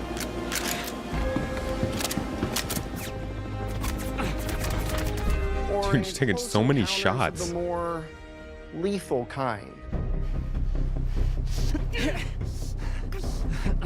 Ooh, that's gonna hurt in the morning. As we continue to focus on the quality experience, we've been working closely with our art teams, and it's been exciting to see their environments come to life alongside us. Owen Wilson. While animation and design have been populating the locations, polish phase for my teams means making huge advancements in the quality of our characters and environments. We've established our standard with recognizable characters like Mark Hamill, Gillian Anderson, and Gary Oldman, and we're now applying this to the rest of the cast and identifying any remaining tech requirements that need to be closed out. Wow. The story of Squadron 42 takes you through a variety of diverse locations of varying scales and styles. We shared glimpses of several environments before, and there's still plenty out there for you. This is how they're gonna get people, man. This game is gonna market so hard. One of the main challenges the art team has had to face during the development of Squadron 42 is ensuring the visuals are complementary to the narrative of the script. The mood and feeling. Like, you guys remember this scene was in the demo from 2018 or so, the one where they find Trejo's Avenger here. Trejo was the person that they did that before and after shot of. That was crazy with the lighting. So this is her Avenger, and in the demo way back, we saw this part, and it looks entirely different now. And they've done a lot of really, really clear, good updates to a lot of the environments and stuff like that. Narrative of the script. The mood and feeling of a space is just as important to us as it is making sure we hit the visual quality that CIG has become known for. Oh, good. We can't hack it from this side. Graves, we got a locked door. Can you give us access? No, I'm afraid that's a negative, Steve. I would have to add you to our system to give you override permissions, and there's a lot involved in that. It won't happen quickly. Okay, we'll figure something out. Everything you see during the campaign has been heavily inspired by the classics of 70s and 80s sci-fi, but with a modern twist. We want everything you see to feel like it has a soul, its own personality, and tells of a history long before you arrived. Love this music, Jeff. Crafting interesting flight spaces and their connecting tissue has been one of the more unique challenges we've needed to overcome for Squadron. Developing our VDB tech to blend seamlessly between tighter traversal spaces and into wider space vistas and planets has proved incredibly difficult but rewarding, ensuring that Squadron flows seamlessly from one chapter to the next, without interruption. Creating a diverse array of locations is essential to us. Our environments need to work from a variety of scales. We need to pay close attention to detail, whether we're working in a dirty engineering vent or navigating the debris of a dying star, wondering what may be around that next corner, or even who may live there, how would they have survived, and what state of mind may they be in. So this is another place where you get a good comparison to what they did last time with the Idris Bridge. Lots more blue, but also just feels a lot more pulled together.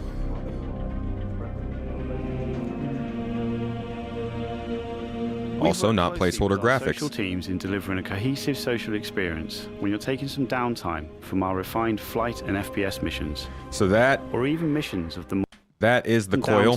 From our this is a basically one planet smashed into another, I believe, and like vaporized into a cloud of gas. And it's where you spend quite a bit of the game. And this is what we were talking about earlier when we talked about the Nebula and Nyx and how they would use that tech with all of the weird UI effects and stuff. That was in here. Refined flight and FPS. Also one of the earlier scenes.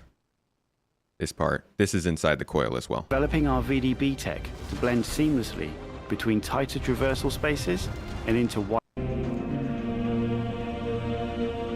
We've worked closely with our social teams in delivering a cohesive social experience when you're taking some downtime from our refined flight and FPS missions, or even missions of the more eerie kind.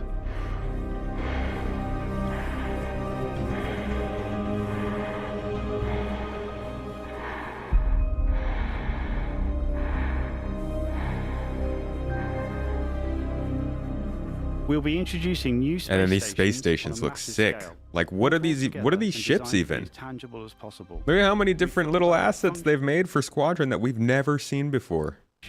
Their age, and try to ensure there's a progression in artistic style with each station as you progress through the game. Can't get away from the caterpillar though. The one right here.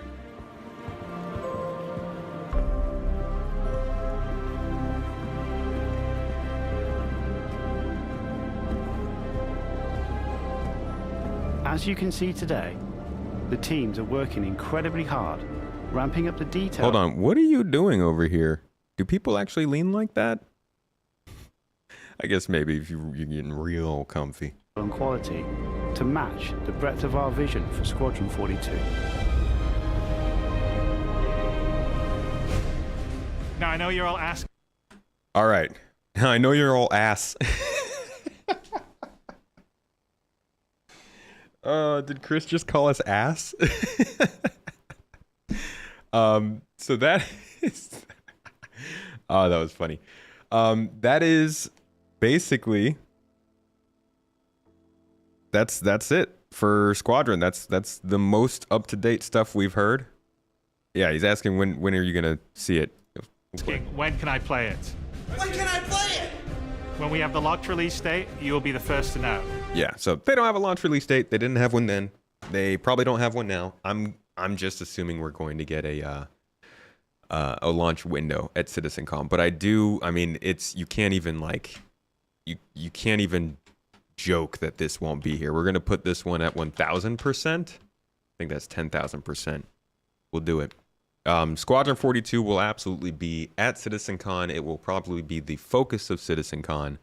And it's likely what the overall reception of CitizenCon will depend on. We all know that the Star Citizen part of CitizenCon is already, how do I say, prematurely disappointing because like a lot of people have recognized that we didn't get a lot of the stuff that was shown at CitizenCon last year by this CitizenCon, which, you know, if you're new to Star Citizen, might come as a surprise. But no, even with the messaging that they had, I think it was they fell short of what they wanted to deliver this year and fell short of what they should have delivered so far. But besides that, I think that this Squadron 42 is going to be the big thing. Holiday 2026, you think? Holiday 26, you actually believe 2 years from now? Citizen Scott, you believe April next year? I think we could see it next year.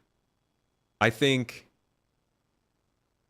if they pick anything between like November of next year to May of 2026, then they're going to be competing with Grand Theft Auto. And nobody wants to do that. Doesn't matter what kind of game you are. That's just not fun. I'm hoping 25, end of 25, yeah. I was thinking it would be like first to second quarter of 2025. I do think that they slipped a bit because it's CIG and it's game development and that's what happens. So I think that second half of 2025 seems fairly realistic to me. And that's what I'm hoping for. But folks, I hope you enjoyed this look at what we can expect at CitizenCon. This was my long, in-depth one. This is a sort of guesses and predictions. We talked about quite a few features in there. Hacking, Nyx, player beacons and missions, org mobiGlas app, building interior, Star Sim, base building, Planet Tech, Squadron 42. There are other things that I definitely didn't hit that will be there. There are things that we know about that we don't expect that will be there. There are things that we have no clue about that will probably be in there. At the end of the day, I think it'll be an interesting show. You know, you don't have to believe everything that they say. You don't have to expect it to come soon. But ultimately, let's put in Star Citizen 1.0. I think that's going to be a 100% too. We will see something about that because they need to set themselves a long-term plan and a roadmap that people can point towards. But yeah, I think even if this doesn't tell you exactly what's about to happen in Star Citizen, this is going to give you a pretty good idea of their goals, what they have in mind, and the direction of the development for Squadron and Star Citizen, because we have a lot of things that we've known about that we covered even today, things like building interiors that we heard about a while ago. Star Sim we heard about a while ago, but until we get an official update on it, we don't know what their thinking is. So if we hear about that at CitizenCon, we can at least expect that that's something that's still in the forefront of their thought and the design of the game, and it's where the game is headed, because things can change year on year with this thing. So I hope that helped with some information for you. Thank you all for coming live, chatting it up, giving me that entertainment. I appreciate it. Bouncing on me with the emotes. God, I love that stupid tomato face. Yeah, we'll cover more of this in the next month. If you haven't already, consider subscribing. Come check out these live streams. They're a good time, and generally it's pretty community focused. We try to talk and answer the questions of everybody in the chat. They'll probably drop the official schedule for this sometime in the next 2 weeks, so I'll follow that up probably the day or the day after or 2 days after. We will talk about the actual schedule and what we can expect from each panel based on what they've said. And then obviously I will have my own live show. We will be hosting giveaways. We will be doing a little game show while we're at it, little bingo for the community. We will have a watch party in the Discord, all the stuff. Come join us on the days of CitizenCon. We'll be live like 12 hours a day every day, and it's going to be a good time. And then we will go and play the game. God, it's so hard to play the game after CitizenCon and be like, okay, we'll just go back and play the game that we currently have instead of the one you showed us. But yeah, good times, everybody. Thanks again for being here. Hope you enjoyed it as much as I did.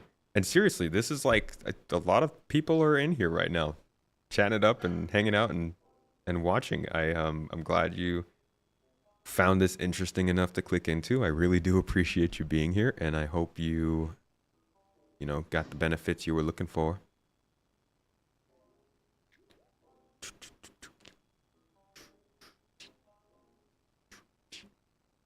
I'm going to send you on to Blasphemous. I've never rated Blasphemous. Looks like he's playing some Star Citizen. I know the guy has been streaming. Thank you very much. Star Citizen for a little while. Hey. What just happened? Zoster, thanks for the 5 subs, dude, to finish us out. a little farewell. Much love to you. Thanks for gifting those out to the folks. If you just got a sub from Zoster, make sure to give him a thanks. Come join us on Discord.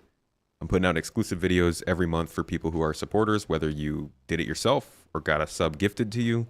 You get an exclusive Star Citizen video every month, as well as some behind the scenes stuff, early video access, things like that. Give me them dances in chat. Come on. Sign us out with the dances. Show me all that movement in these new emotes. They're kind of crazy. Actually wild. Like I said, though, I'm going to pass you on to Blasphemous. Go have a good time in there. Drop all the emotes, all the toes, all the things. Tell him what's up. Tell him who sent you. And go get that discount. I think he's doing a buy one, get one free on Saber Peregrine or something like that. I don't know. Giveaway. Have a good time, everybody. Have a great week. Go do something you love. Hug somebody you love. Eat something you find yummy. Have a wonderful time. Treat yourself. And be a good person. And I will see you all on Wednesday. We'll do some gameplay on Wednesday. I'm actually joined by Ferrister. Should be a good time. Come hit us up. All right, I'll let you go. Bye-bye.